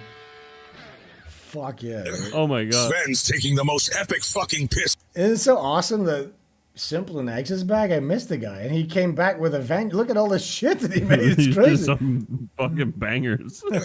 Sven's taking the most epic fucking piss you've ever seen. Get the mightiest snacks you can find, and he'll be back to dig the Indians into their graves. Yeah. That's right. Sven's a grave digger. That is right on time because I do need to go take a fat piss. Let's take this I opportunity know. I'm to take a fucking pee. feeling it. Guys, we will be right back. Here's a pee and a dupe break, and we will be right back, okay? I'm going to refill my... Give me like 3 my to vodka. 5. 3 to 5. We'll be right back. Do not go anywhere. Go tell your friends. Take this opportunity to hit the like and the bell and all that stuff, okay? We'll see you guys in about 5 minutes. Maybe shorter than that.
Missing a tube. Missing a tube, mate. Missing a tube, mate. Missing a tube, mate. Missing a tube.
Guess what? We are back.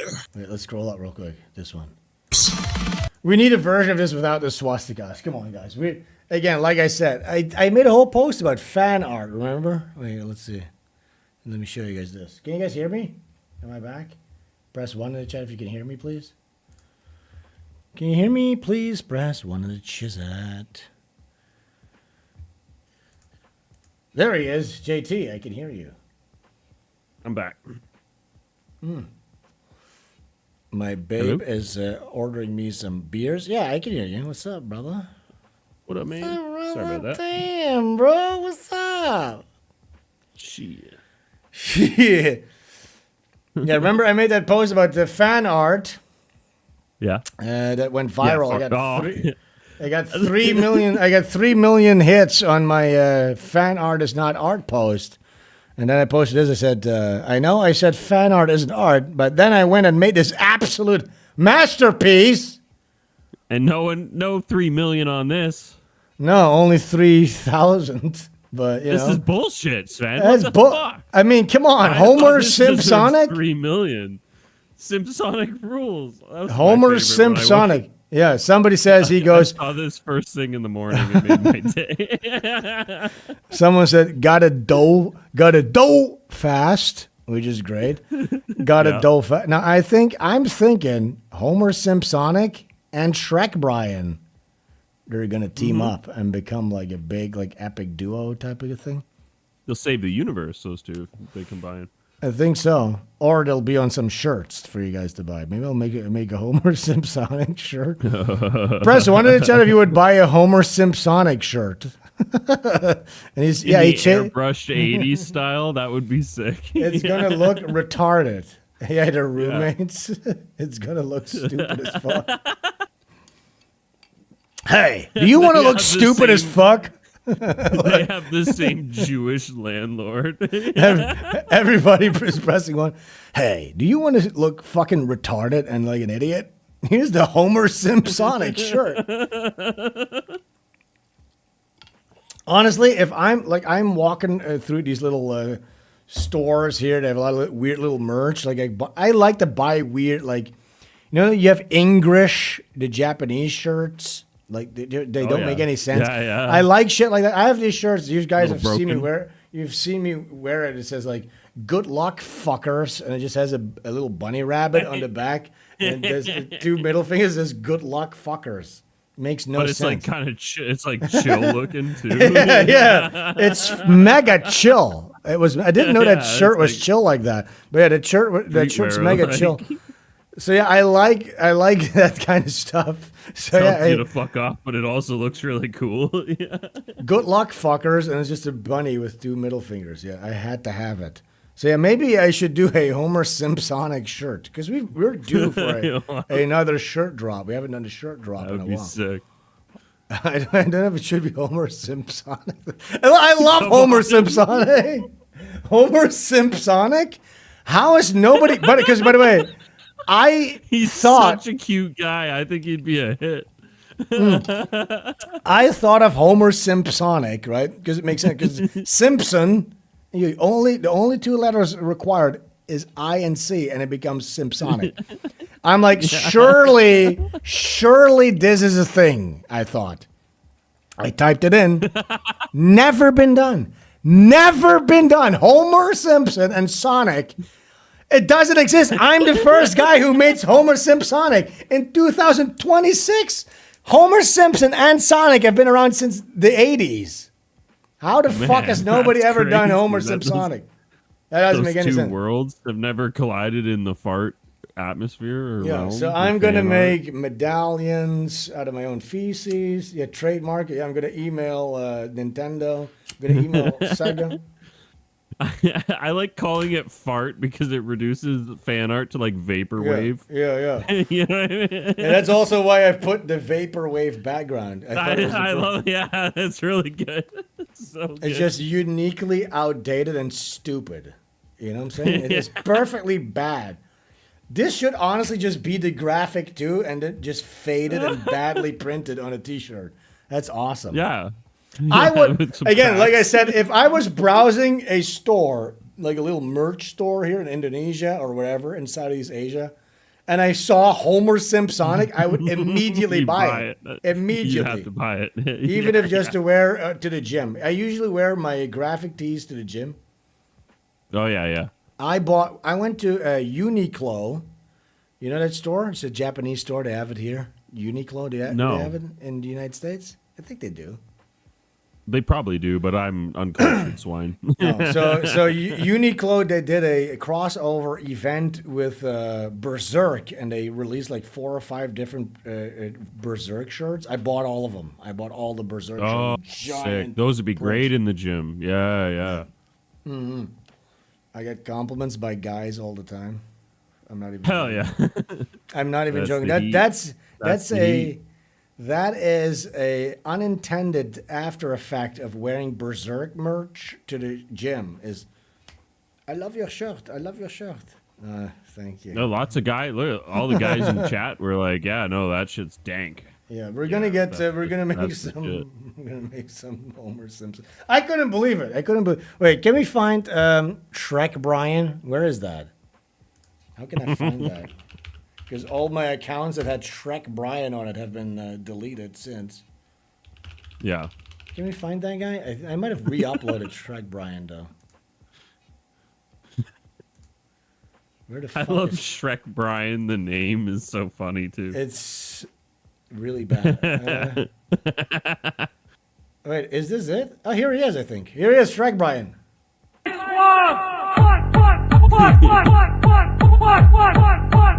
What are you doing in my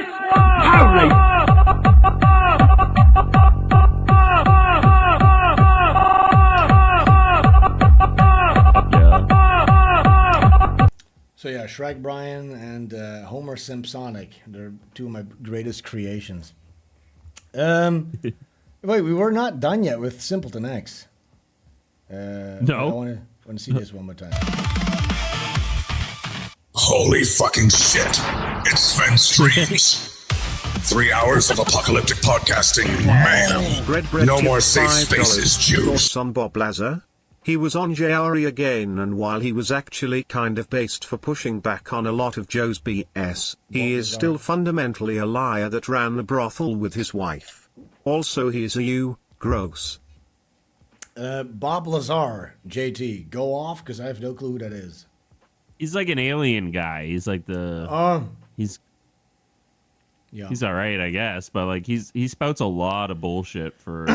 He just mixes a little bit of truth with a lot of bullshit. Did you see Theo Vaughn? He was on JRE. He JQ'd a little bit slightly He was like, "Oh, my God, these pedophile, Jewish pedophiles are like ruining everything." Killing children." And then he got Then immediately JRE gaslighted him, like, "What the fuck are you nuts? You need to go on your SSRI." And I saw Sam Hyde. He posted something. Let's see if I can find that real quick. Sam Hyde. Yeah, I saw that tweet too. I thought that was a really well thought out message. Yeah. What's his name? Wigger. Wigger, yeah, at Wigger on Twitter. Yeah, can you chuck and jive while I find this? Oh, yeah, definitely. Ben wishes he was Kentaro. What? I used to wear a Behilit I do. necklace. Yeah, well. Wait 1 second. Here it is. I found it. Sam Hyde, he says, this is in response, because Theo Vaughn, beautiful. He tweeted, he said, people are taking stuff out of context, and that's not fair. Joe and I were having a convo about getting off antidepressants prior, and this is after that. Joe has been supportive, blah, blah, blah, blah, blah. I even said, oh, you're walking it back, you fucking pussy. That's what I said. Yeah. But anyways, Sam Hyde goes, nobody taking it out of context except you, King. You're feeling the psychological and spiritual weight of an unstoppable meat grinder that you're paying for partially. And in this honest, vulnerable moment, your friend, Joe Rogan, is using language deliberately designed to make you look crazy. Then he goes, he all but says you're a kook in front of millions. And then the next day has Bob Lazar on to talk about interdimensional aliens. And this is because you don't have a mental framework that lets you be at chill with the fact that a lot of people are about to die. Yeah, you're the crazy one. Yeah, exactly. Yeah. So where do you stand? Where do you stand on World War III? What do you think? Well, it's like Iran's kicking ass, and Sam Hyde, that's Taking a fucking and a well worded take right there. I hope. Yeah. I think Theo will read that and take that into.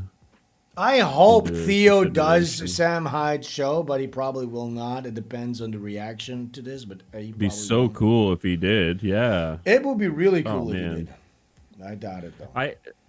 Joe is such a slime bag for doing that to his friends and stuff like that, and he's been doing that for a long time as his podcast has progressed. Because he used to cater to the internet conspiracy crowd for his base audience way back in the day, and he's just slowly rug pulled them as he's gotten bigger and bigger. Oh yeah. And this is just like one of many such cases and he doesn't care about credibility anymore because he's got a bunch of fucking dumb boomer, gooner, retard, mouth breathing idiots that I like to fucking hunt and fish, and I like Joe Rogan podcast while I'm working. Yeah, it's become a brand. You know what I mean? Joe Rogan podcast almost has become like an ideology of its own, like libertarian. Yeah, like, I'm a Joe Rogan Republican. Yeah, a Joe Rogan Republican. You draw the line like transing kids. Although, what did Trump do now? Like, he was supposed to ban that shit, but he's like, unless it's with like the parents' consent or something like written consent. It was like, okay, So we didn't ban shit. Yeah. We're actually legalizing it. We're actually we're just legalizing it now. Sorry. yeah. And what else is a Joe Rogan Republican? Yeah, you eat elk meat, you hunt, and you're a really cool martial art guy, and you're free. Spend a lot of money on speech. high quality stuff. Yeah, you're free speech unless you want to talk about actual things that matter. It's like free speech exactly up until the line, until the kosher line. That's the type of free speech. Everything I can afford from Bass Pro Shop, their whole thing, I'll buy it. Just eventually, I'll be like Joe Rogan. Remember when we went to Bass Pro Shop? Yeah. We went there to. It is like it is a man mall. It is a man mall, but like no, we went there to get cringe. We went there to get cringe hats, but they didn't have them. I know, but I like to hunt and fish and stuff too. But like fucking like guys will treat that like a whole identity, and that is like the Joe Rogan. Joe Rogan has captured that. Like I wear camo. And I don't really, I'm not really intellectual, but I like Joe Rogan. You know what I mean? He's managed to capture that fucking dimwit American, and there's thousands of Canadians like that too. It's just Wait, we have a couple. We have a couple more simple. One more, I guess. Oh. Let's see this. Daddy now. You... What? He's back? You're goddamn right he's back. Sven Streams. Strap the fuck in, kids. You've got a new daddy now. You've just checked into the asylum and there's no way out. And here he is, an unstoppable freight train of truth, ready to stab your misconceptions and rape the whole with his massive fucking dick. It's Sven!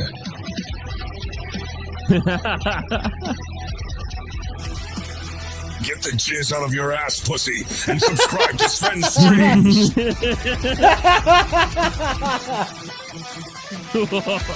Get the jizz out of your ass, pussy. It keeps going, too. Wait. The glorious return of Simpleton X. He can use the audio, but maybe not the visuals. I'd love to use it, but yeah, we need to get rid of this. We need to get rid some of the audio would be good, but not like, the visuals. We'll have to maybe I would do our own even thing. I would I can't retweet. I have like professional relationship. You think Doug Tenaple, the creator of Earthworm Jim, is gonna want to see me retweet? Hell yeah! Do you hate the Jews? You should really love Sven. NSDAP. The NSDAP, German The socialist blood banner. Come on. I don't know if we really should be leaning into that too much, but you know, No. otherwise I don't it's really think good. that's wise at all. In this day and age, honestly. Yeah, it's not that. That's look. Yeah, get rid of that part. But okay, we got this. We are fans of the era, though. But come on. Yeah, we are history buffs, all that stuff. Drusky Erica Kirk controversy. You see this? This was so good. Yeah, I love Again, this, another conservatives got all up in arms and offended by this. I thought it was one of the funniest things a black guy has done in recent history. I put it on my story. I thought it was so funny. I don't know why it's not loading though. That's concerning, but come on. Come on. Come The on, flags do it are now. quality as it Drusky, should where be. are you? Come on, Drusky. It's not working. Let me get rid of some of these tabs, maybe. Too much RAM. Using all the megabytes. Why is it not working? Sorry. That's fucking weird. Try YouTube for the clip, maybe. Just like fucking X being a shitter right now. Maybe? Oh, here he goes. No, there we go. Oh my god, it's not working. Yeah, X is just shit in the bed right now. Get Drusky Erica Kirk.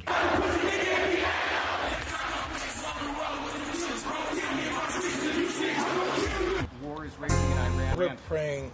All right, let's see. This might be it. Nice. AI slop has just infiltrated everything. Get on your feet,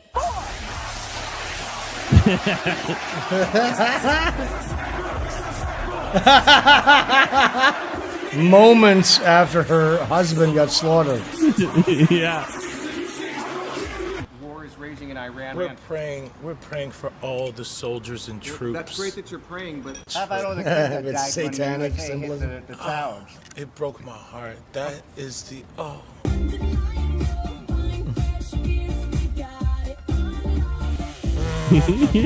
I mean, he honestly really looks like her. In what ways? He does. He looks exactly like her. Amazing, honestly, how good he did on the fucking. That's why we say our prayers. We are all his children. His children. But when I say children, I mean like the holy blessed Trinity, which is why I hold the Bible. Love that part.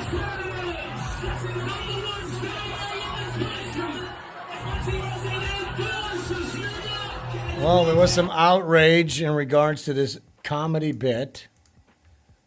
Oh, People were imagine saying- if a black person died and then we wore blackface. Yeah, that. You go too far.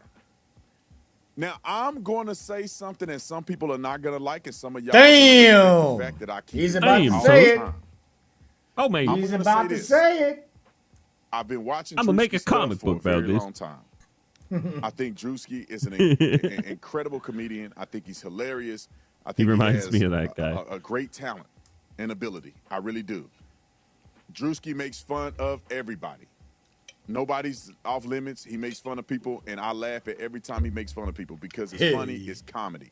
I think objectively, what he did in this skit is funny. It just simply is.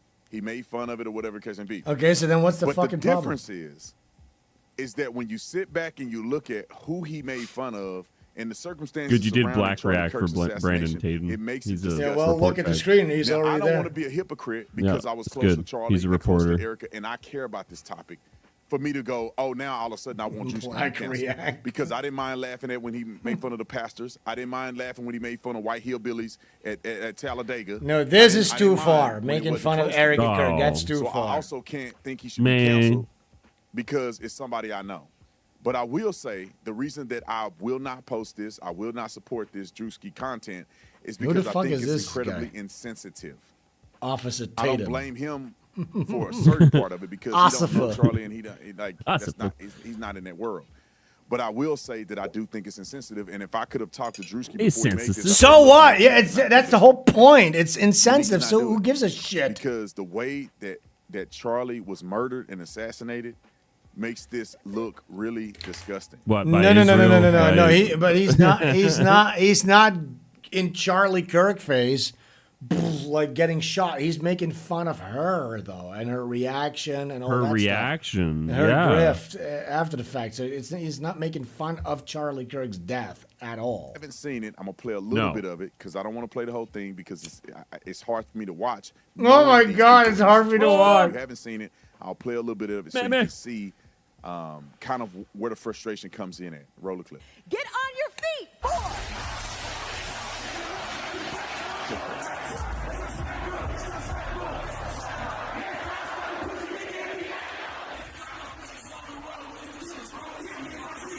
Hell yeah, it's hard for him to watch that. We're praying for all the soldiers and troops. That's great that you're praying, but How about all the kids that died when the USA hit the towers?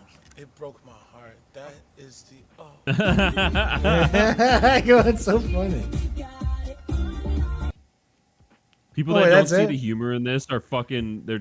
You just suck. Like Yeah, sorry. but again, they're just kind of like placating through their audience and the people who pay their. This is actual footage of Eric and Kirk. No, this is AI. No, it's real. This was her. This is her moments after her husband died. She did something very similar to this, though. This last part is so funny, man. the fucking This one. Yeah, the swastika. Hey, I'm doing the Dougie. This is real.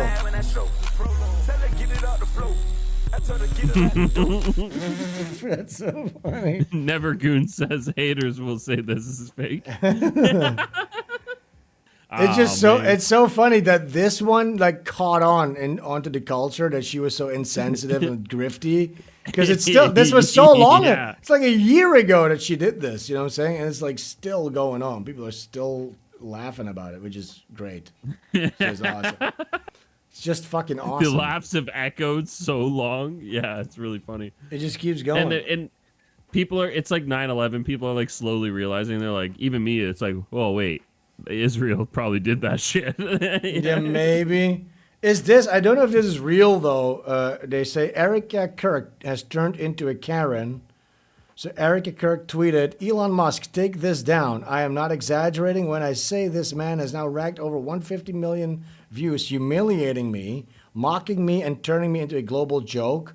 While your platform just lets it spread. This is disgusting, defamatory, and degrading. Remove it."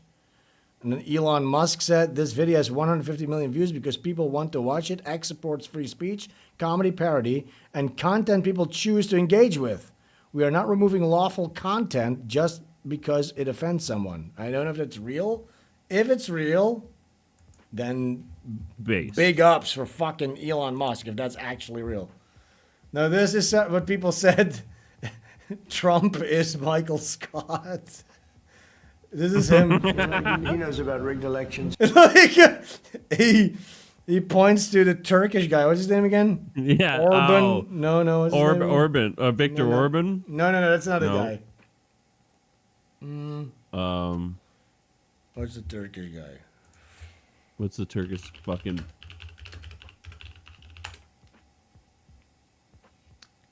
Erdogan. Erdogan, yeah. Erdogan. Yeah. Let's see what he says. He says he knows everything about rigged elections. Rigged election. He knows about rigged elections. Who knows better about surprise than Japan? Okay, why didn't you tell me about Pearl Harbor? I want soldiers, and then you tell us, I don't want a ceasefire. I don't want a ceasefire. I want to go, and I wanted this. He is Michael Scott. This is D-Day anniversary, when the Americans once ended a war Yeah. in Europe. That was not a pleasant day for you. No, that Oh my God. No. Das was not a pleasant day for you. But you know that Adolf Hitler, he had the opportunity to stop D-Day by deploying gas attacks, and Hitler didn't do it.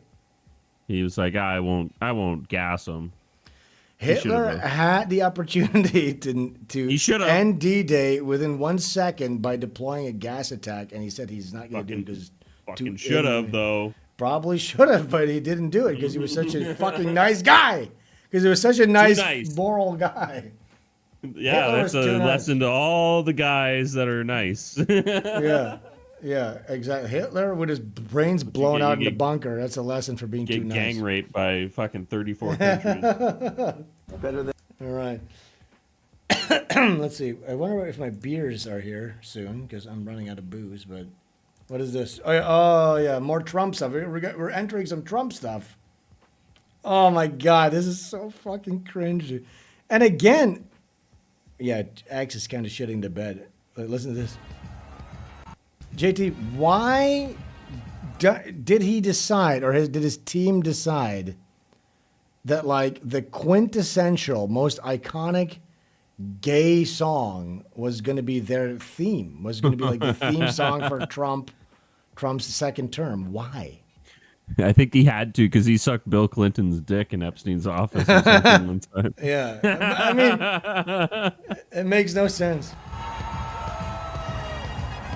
Look at him. He took a guy's sword, by the way. He took that guy's sword.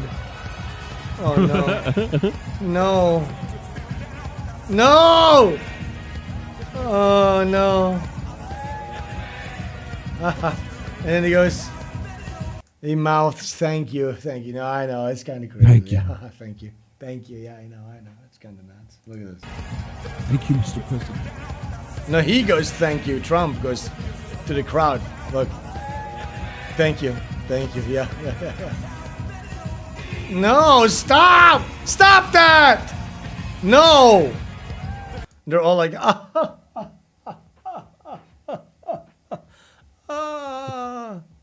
That's so fucking awkward. That is the commander-in-chief. Oh no, look at that! Oh no, look at this! Oh my God. What the fuck? Yeah, he's mouthing stuff.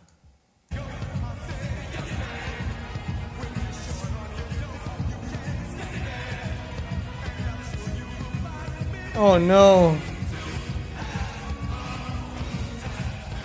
No! No, look at him! Oh my God. Vance half Alan. YMCA. Yeah, here we are. Well, yeah, this is so good, Trump. I'm glad we picked the song. Look at this. YMCA, you know? Real quick. Oh no.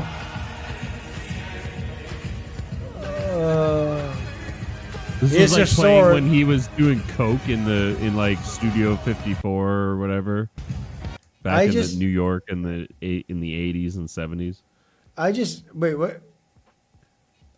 Wait, didn't somebody say the song is about like getting sucked off in a public bathroom or something? Like, what is the subtext again of YMCA? Isn't it like about like it's a gay disco song from the era? But like you know what I mean? but everybody knows the gay disco song, so it's baffling why he would use this as like his re-entry, as like his theme song for his second term. But then it's like, I believe the subtext of the song is literally about like going to the meatpacking district and sucking off guys. Like that's like the it's fun to stay at the YMCA. Yeah, and getting sucked off by strangers and bug chasing and stuff like that. That's what the song or is doing it or whatever. Yeah, Seems like you're gonna love this. So we're on Trump but after this we're gonna get into our black topic. But so here's Paula White, appointed by Trump as president of White House Faith Office. I didn't even know that was a thing. Oh. But there's a faith office. And so this is a Trump official. She is conducting an exorcism session to drive evil spirits out of the audience by blowing into the microphone. Can you believe this? This is actually happening in this greatest nation of ours. This is not a banana republic. This is not a banana republic crazy nonsense place. Now, this is America. Look.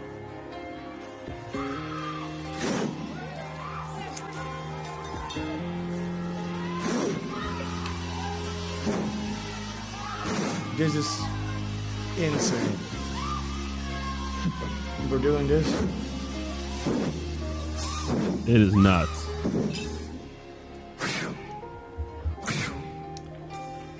And then after this, there is I don't have the footage right now, but there was footage after this of her going like, yeah, Trump, there's many parallels between him and Jesus Christ. He's the chosen one. He's the Messiah and all this stuff. Like standing next to Trump. Like this crazy faith healer, charlatan, snake oil salesman is standing next to the president of the United States. You know what I'm saying? Like, what the fuck are we doing? I've seen that too. Yeah, there's a few of them that have put their following behind Trump. The true believers. Yeah, she's blowing into the mic.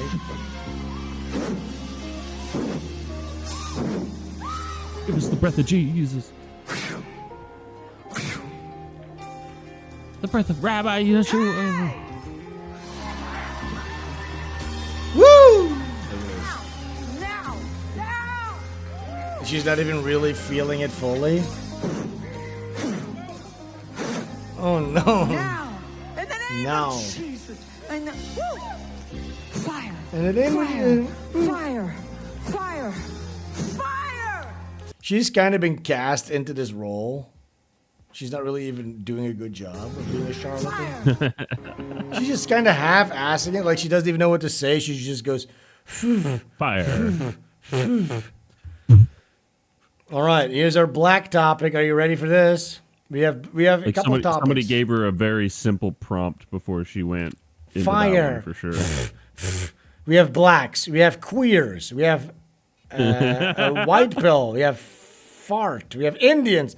Oh my God, it's never end. This is not ever gonna end. This show. It's never gonna end. Okay, Got a lot of content. My beer is almost underway. Okay, thank God. I need fuel. I need fuel. All right, here we go. Did you see this one? It's a twerking black person. Very hot, very sexy. Posted by Ricky Berwick. I wonder why fucking X is this fucking shitty. Yes, we got yeets, we got blacks, we got queers, we got everything today. And we might even end with a fucking gauntlet even. Who knows? Look at this. What do you think? Oh my.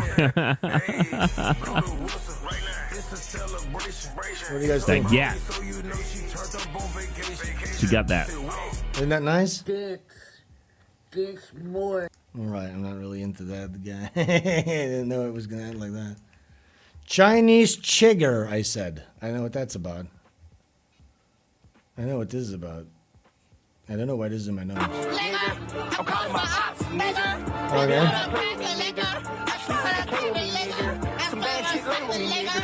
I don't know why that's in my notes. I don't know why that one's in my notes. Oh, here, you're gonna like this. Here, you're gonna like this. This is black doctors, JT. Would you ever would like to be met by a black doctor when you go into surgery? No, I can see why. never. Oh Cut my it. god. That's fucked. Oh no! Look, they're twerking in the background.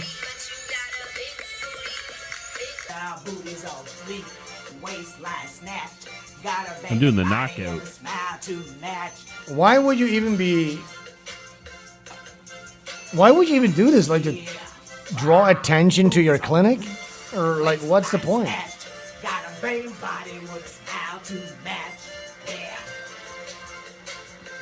Gully Foley says that'll be $400,000, please. Yeah, hell yeah. I didn't even, but I just don't understand like her impetus. Like, why would she do this? Is it to draw attention to the clinic? Who would want to? Is this like a? I think it's like liposuction or something. Yeah. They just really don't think. Oh, that's what it is. I can tell you, I used to live in a town or in a city called Eindhoven. And I'm just going to be completely brutally honest here with you guys. I had a doctor's appointment to have my ears checked because I had like ringing ears and tinnitus, okay? And there was a chance that we're going to have to put a tube in your ear through your eardrum. Mm-hmm.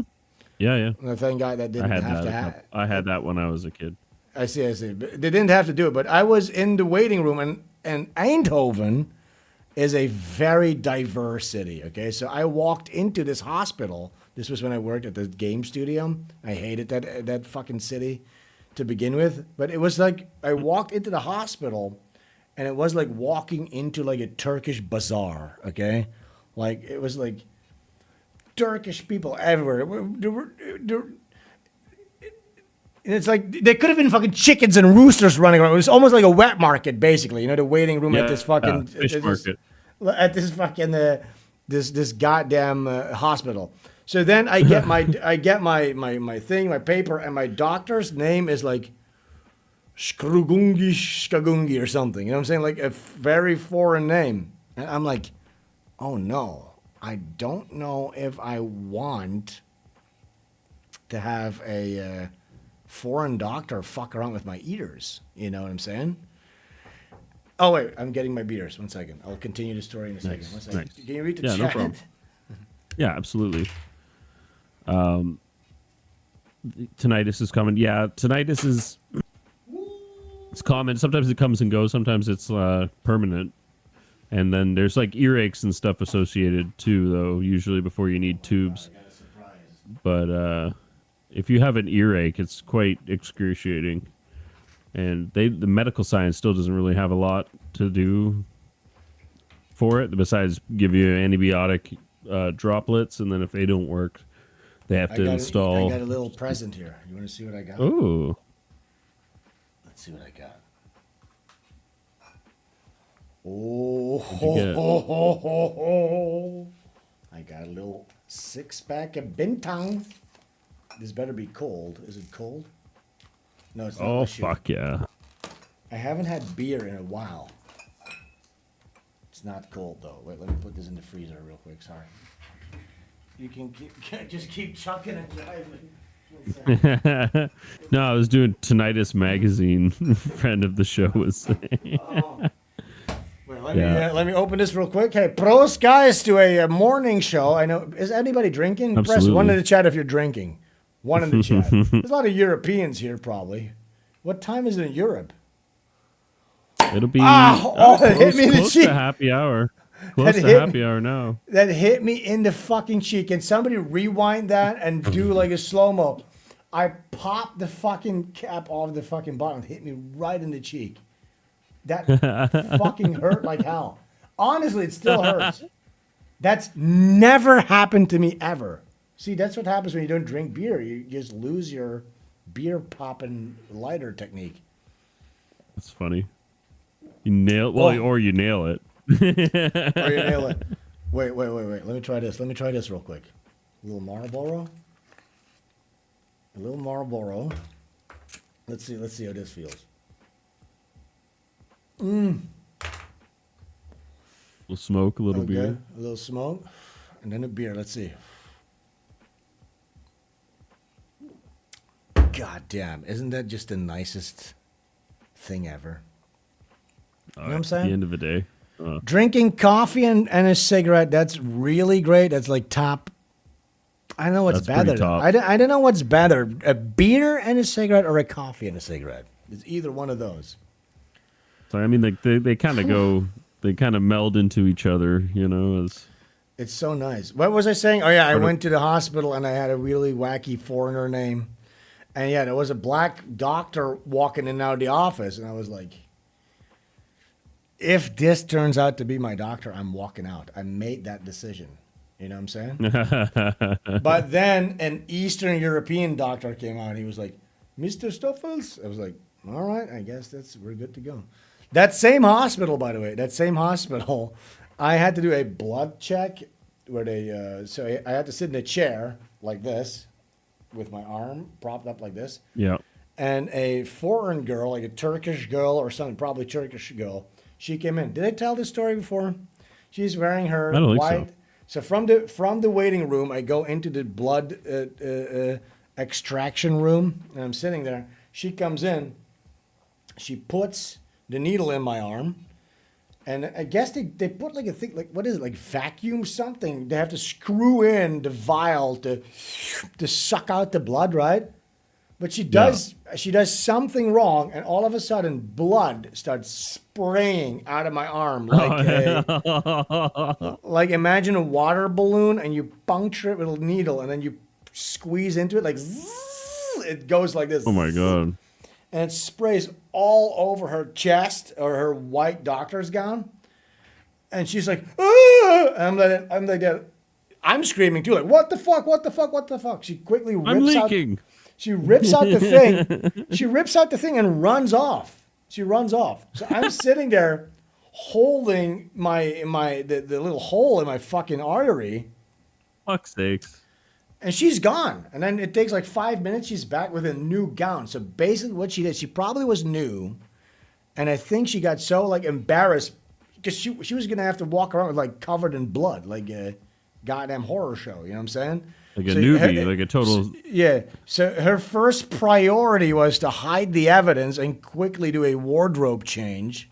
And then she came back to her patient. Back to the job. I was like, do you know what you're doing? She's like, yeah, sorry, blah, blah, this, that, and the other thing. And then they took my job. That was this hospital. This hospital was such a piece of shit, dude. Oh, my God. I did that once at work when I fell in the lake. I did a swift uniform change and everything. Because you didn't want to be embarrassed by the guys? Oh, yeah. It's like fucking, you fucking fell in the lake. I remember, too, this same hospital. I'm just thinking about this hospital. All my worst hospital experiences were at this hospital, okay? I came in. I had to do an endoscopy or whatever it is. When they shove I must have talked about this because this is one of my worst memories ever. Traumatic as fuck, okay? Oh, I remember this, yeah. Yeah, where they shove a hose. There's like a little camera attached to like a hose. And literally, like the circumference of the hose is like this. Literally like this, okay? People can see this in the camera. And they shove it down your throat, and you have to swallow a fucking hose that goes into your stomach. So I got in there, and I asked for or actually I didn't. I asked them, like, am I going to get anesthesia? This was my first time because I've done this since, and usually they give you anesthesia. Okay, so it doesn't matter. Who gives a fuck? You know what I'm saying? They can do whatever they want with you at that point when you're down under. But they didn't offer me the anesthesia. So I'm at this, I go into the office, there's like TV screens everywhere. It sort of looks like the cockpit of the Nebuchadnezzar in like the Matrix. There's like little CRT screens everywhere. And they're like, okay, so we're about to lube this thing up and shove it down your throat. And I'm like, at this point, it was like probably like 2012 or something. I was like, don't you have anything smaller? You know, like, this looks like a garden hose. And then the doctor said, we have a smaller one. It's less accurate, and it's made for babies. That's for babies. So they basically made me feel like a pussy. So I was like, all right, then get me the regular one then. I'm not gay. I'm not a pussy. So they had to They had to hold me down with 3 guys while one guy shoves this garden hose down my throat. You have to, you're literally vomiting. There's another guy next to you sucking up your puke that's coming out. Okay. Oh. And then on the little Man. CRT screens, you see your insides. It's literally like a horror movie. Okay. You're being Yeah, held you're in a down. You have to fucking- suck down a Oh. fucking garden hose while you see like your guts displayed on several screens. And there's You're cameras. vomiting. Yeah. You're vomiting. You're like, it's coming out of your nose, and they're like, and they're holding you down. It's like More getting lube. your face. You're getting face fucked. Okay. Yeah. And then after they were done, they pulled the hose out. I was like, and they said, okay, how was it? I was like, the worst experience of my life. I said, this was traumatic. This was the worst thing by far I ever had to go. That's what I said. How was it for you after they finished Yes. raping your mouth? I literally said, this is the worst thing by far that ever happened to me. Oh man. I will say the memory has faded over time, but that used to be like that used to be it used to be a reference point for me whenever I had to go through something horrible. It's like, okay, at least it's not that. Before that, it was like when they pulled the tooth, like a molar without any. That was also really bad, where you hear the crunches and stuff like that. And the guy's got his knee on your chest, yanking. Yeah.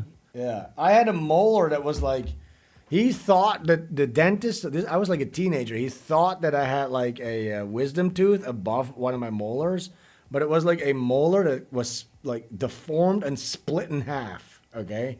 Is what it turned out to be. Yeah. And the nerve endings were growing out of the molar, basically. You know, so every time I bit, it was like 2 molars with exposed nerve endings, like kind of like rubbing against each other. So it was mega painful. And I remember, so I went to the dentist and I'm laying there. And I remember you're looking up at the dentist's face, okay, as he's like operating on you. And he's like looking with like a confused, he has like a confused expression. Like, you don't want to see your dentist have an expression of like, what the fuck? You know what I'm saying? Like, he's like, what? And he's like putting a hook in between. I'm like, like he's putting a hook like in between nerve endings. And then he ripped both pieces of that tooth out of my fucking face. It sucked. Those are my medical things that I've went through. You know, this black my medical twerking woman- journeys. This black female doctor twerking is really bringing back a lot of trauma for me. Oh, dude, imagine if she did either one of those procedures. Holy fuck, dude. Yeah, please no. Yeah, How that would have bad? That would have ended really badly, probably. Could have been, yeah. Sven That'd mistook be the the end. place in Hostel as a dentist office. Yeah, this guy was fucked. This guy was fucked up. I had a wisdom tooth removed recently, remember that? But that was really nice. It went really well. Okay, That went anyways. well, yeah. That went really well. Within 1 second, it was done. What is this? Oh, yeah. Do you guys know that black people invented the computer? Oh. Look at this. They put 2 rocks together, and that's binary. It makes sense if you think about it. Yeah. If you really sit back and think about this whole thing. 1, 0. There can be only. We dropped like 10 viewers after because of my medical story. Why? People can't handle that? Language. whatever. White boys stole it and called it the Morse code. Mhm. They took that same pulsation and rhythm, and now they call it the telephone. They took the same pulsation and rhythm, and now they call it a computer, which is nothing but an African drum. But if you don't attach people to the computer, you don't see it. You go into the African drum language, which. So, being in the Congo, banging on a bongo, right? Yeah, that's Morse They're in code, the, computer. They're in the bongo, banging on a bongo. In the Congo, banging on a bongo. That is basically them inventing the computer. Yep. Can you believe that? Yep. It's just Like white boys stole it, call it the Morse code. That's just a help screen. They took that same pulsation and rhythm, and now they call it the telephone. They took the same pulsation and rhythm, and now they call it a computer, which is nothing but an African drum. But if you don't attach people to the computer, you don't. I can't. Right, we're moving He into read, this. though. We have. I was read, saving though. this. I was saving this for Ashley because there's a lot of like British content, and Ashley usually gets really, really angry, irrationally angry. I don't want to ruin his mood, but these type of guys, like ginger beard, white, Londony Muslims, They're special. that's the worst type of guy. Let's be honest here. Look at this. Yeah. Follow Quran and live by the Sunnah. A rip to the book, scup to the gup, no. Just bread. Search for the truth and it'll always find you. I choose deen over dunya. Got a little lost, but it'll always guide you back to the straight path. I couldn't see clearly. My mind was a warpath. Brother. So I took a different route, spreading dawah in my own way. Oh no! Now I got a little wiser, trusting Allah, found peace in prayer. That feeling was rare. Oh He's the no! only one I fear. This is Isn't the that real cool? Middle East, man. This is what we do. We take a big prayer. We be taking a big prayer, man. Look at this guy. What a fucking faggot. The Dean of Adunya. He has queers in London. This is happening at the same time. This guy found Allah. Other Londoners are finding the queer flag. Isn't that nice? What a juxtaposition. Can you believe we're still doing this stuff? That's crazy, dude. Oh, this is for freedom, everybody. This is freedom. This is neoliberalism. We're just quickly going through this stuff real quick. Here's They some look like a queer- bunch of bots. You know what I mean? Like total like NPC I know. bots that have been programmed. Here's some queer self-love. Seeing how being touched feels. Or starved of touch.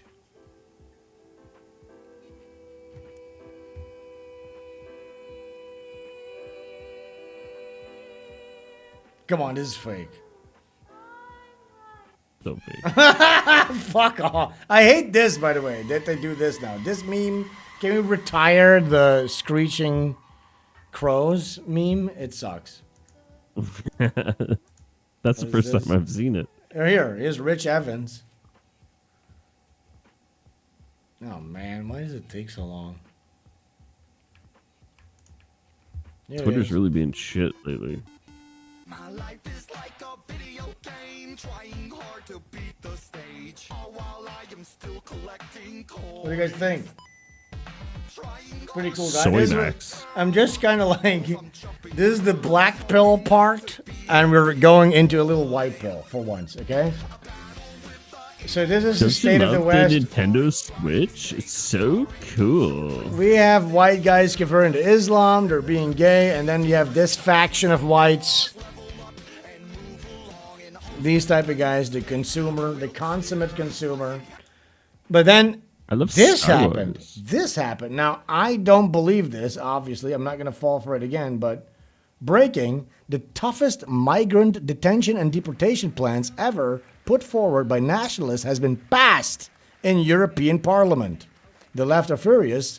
This is massive. So they passed a law where they can start building deportation centra, like deportation centers. Can you believe this?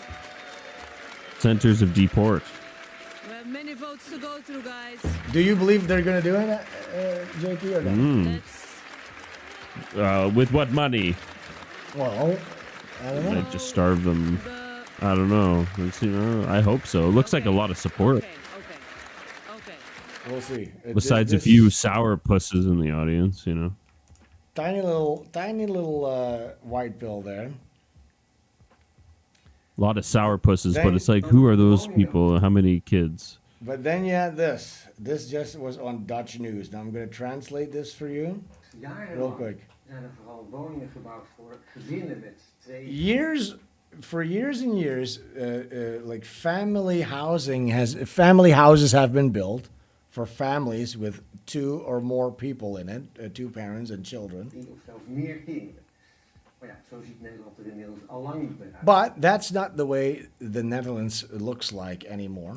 In de jaren 60 No, nee. stond maar 15% van alle huishoudens uit. In the 60s, it was only 50% of all households that were with one person in it. 1 persoon. Nu is dat 40%. Now, 40% of all households only have one person in it.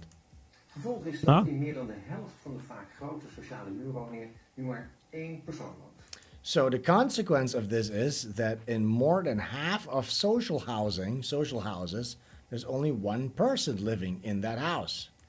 Onderbewoning noemen ze dat.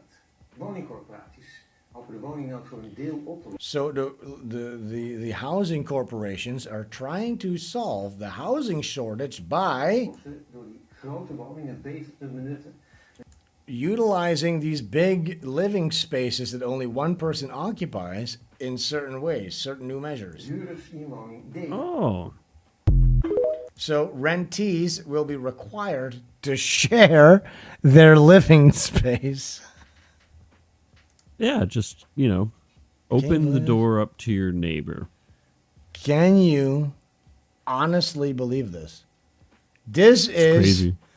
Beyond parody. So now they're going to literally, by law, make it so that you have to have migrants live in your house if you're by yourself. Stinky people with flies buzzing around them come in and, hello, I'm your new buddy. They're literally going to do this. It's got to be a joke. No, this is on the news. And again, we have a new communist government. So yes, the gay communist queer government.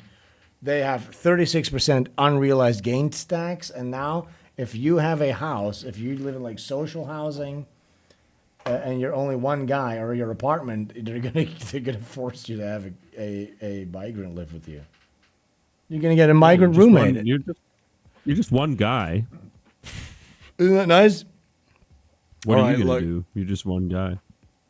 You're just one dude. Look, I'm going to see if Mike Inks has provided us with a new gauntlet. Let's see real quick. Do we have it? Surely. Let's see if what Mike came up with.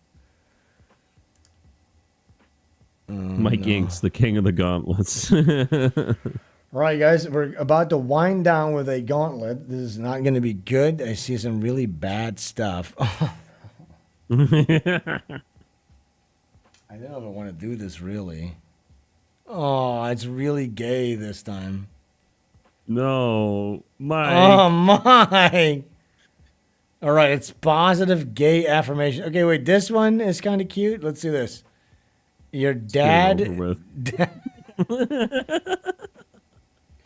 Yeah, let's get this over with. I'm going to have my beer. I'm going to enjoy my beer and a drink. This sucks. You know what I'm saying? This ASMR gauntlet sucks. I'm not feeling it at all, but I guess that's the whole point. Oh, man. I don't want to do this, but okay, let's do it. Fuck it. Here we go, guys.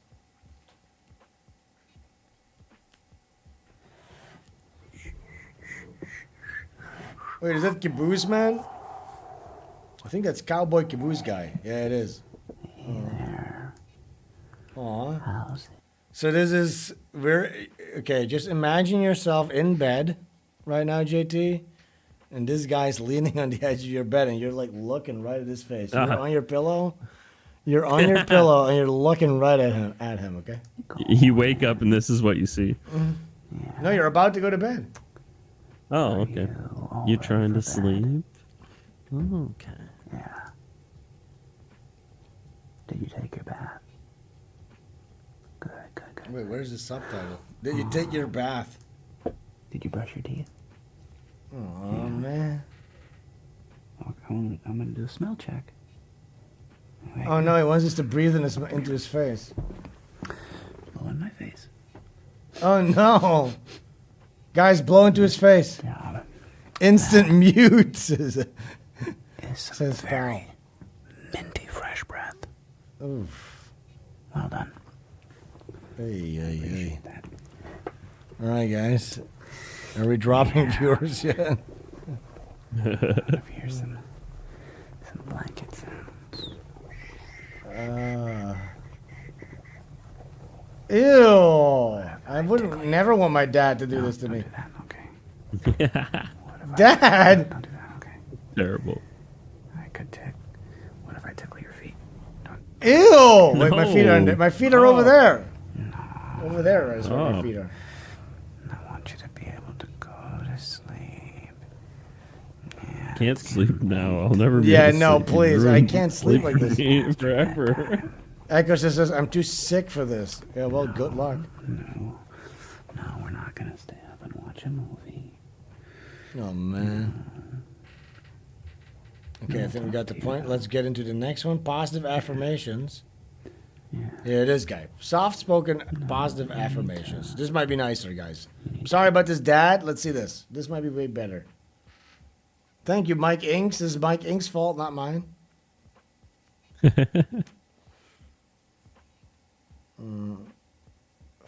Okay, well, we might be in luck. It's not loading.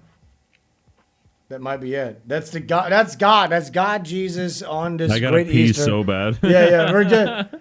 Thank God. Hey, thank you guys so much. We'll be continuing the gauntlet next time. Bread super tipped chat. $5. It's completely Tell us a fucked. channel where a guy films himself farting and pooping in public toilets and films the video as ASMR. I think you should know this. Yet I'm hesitant to share it. Okay. Please, well, you just did share it. Please share that in the Discord server. Yeah, look, the video is just not playing. There's no play button, nothing. It's just gone. So Thank God. thank God. Yes, JT, you're free to go take a piss. That was it. We've been All live right. for 2.5 hours on this morning stream. I don't know if we're Cheers, going to everybody. be doing one on Sunday. We'll see. We'll keep you guys posted. Thank you guys so much for tuning in. I'm going to continue drinking. I'm going to be doing some writing for Butch Killigan, Volume 4, actually. All right. Thank you guys Fuck so yeah. much. Have a good morning, dude. Good morning. Peace. See you guys later.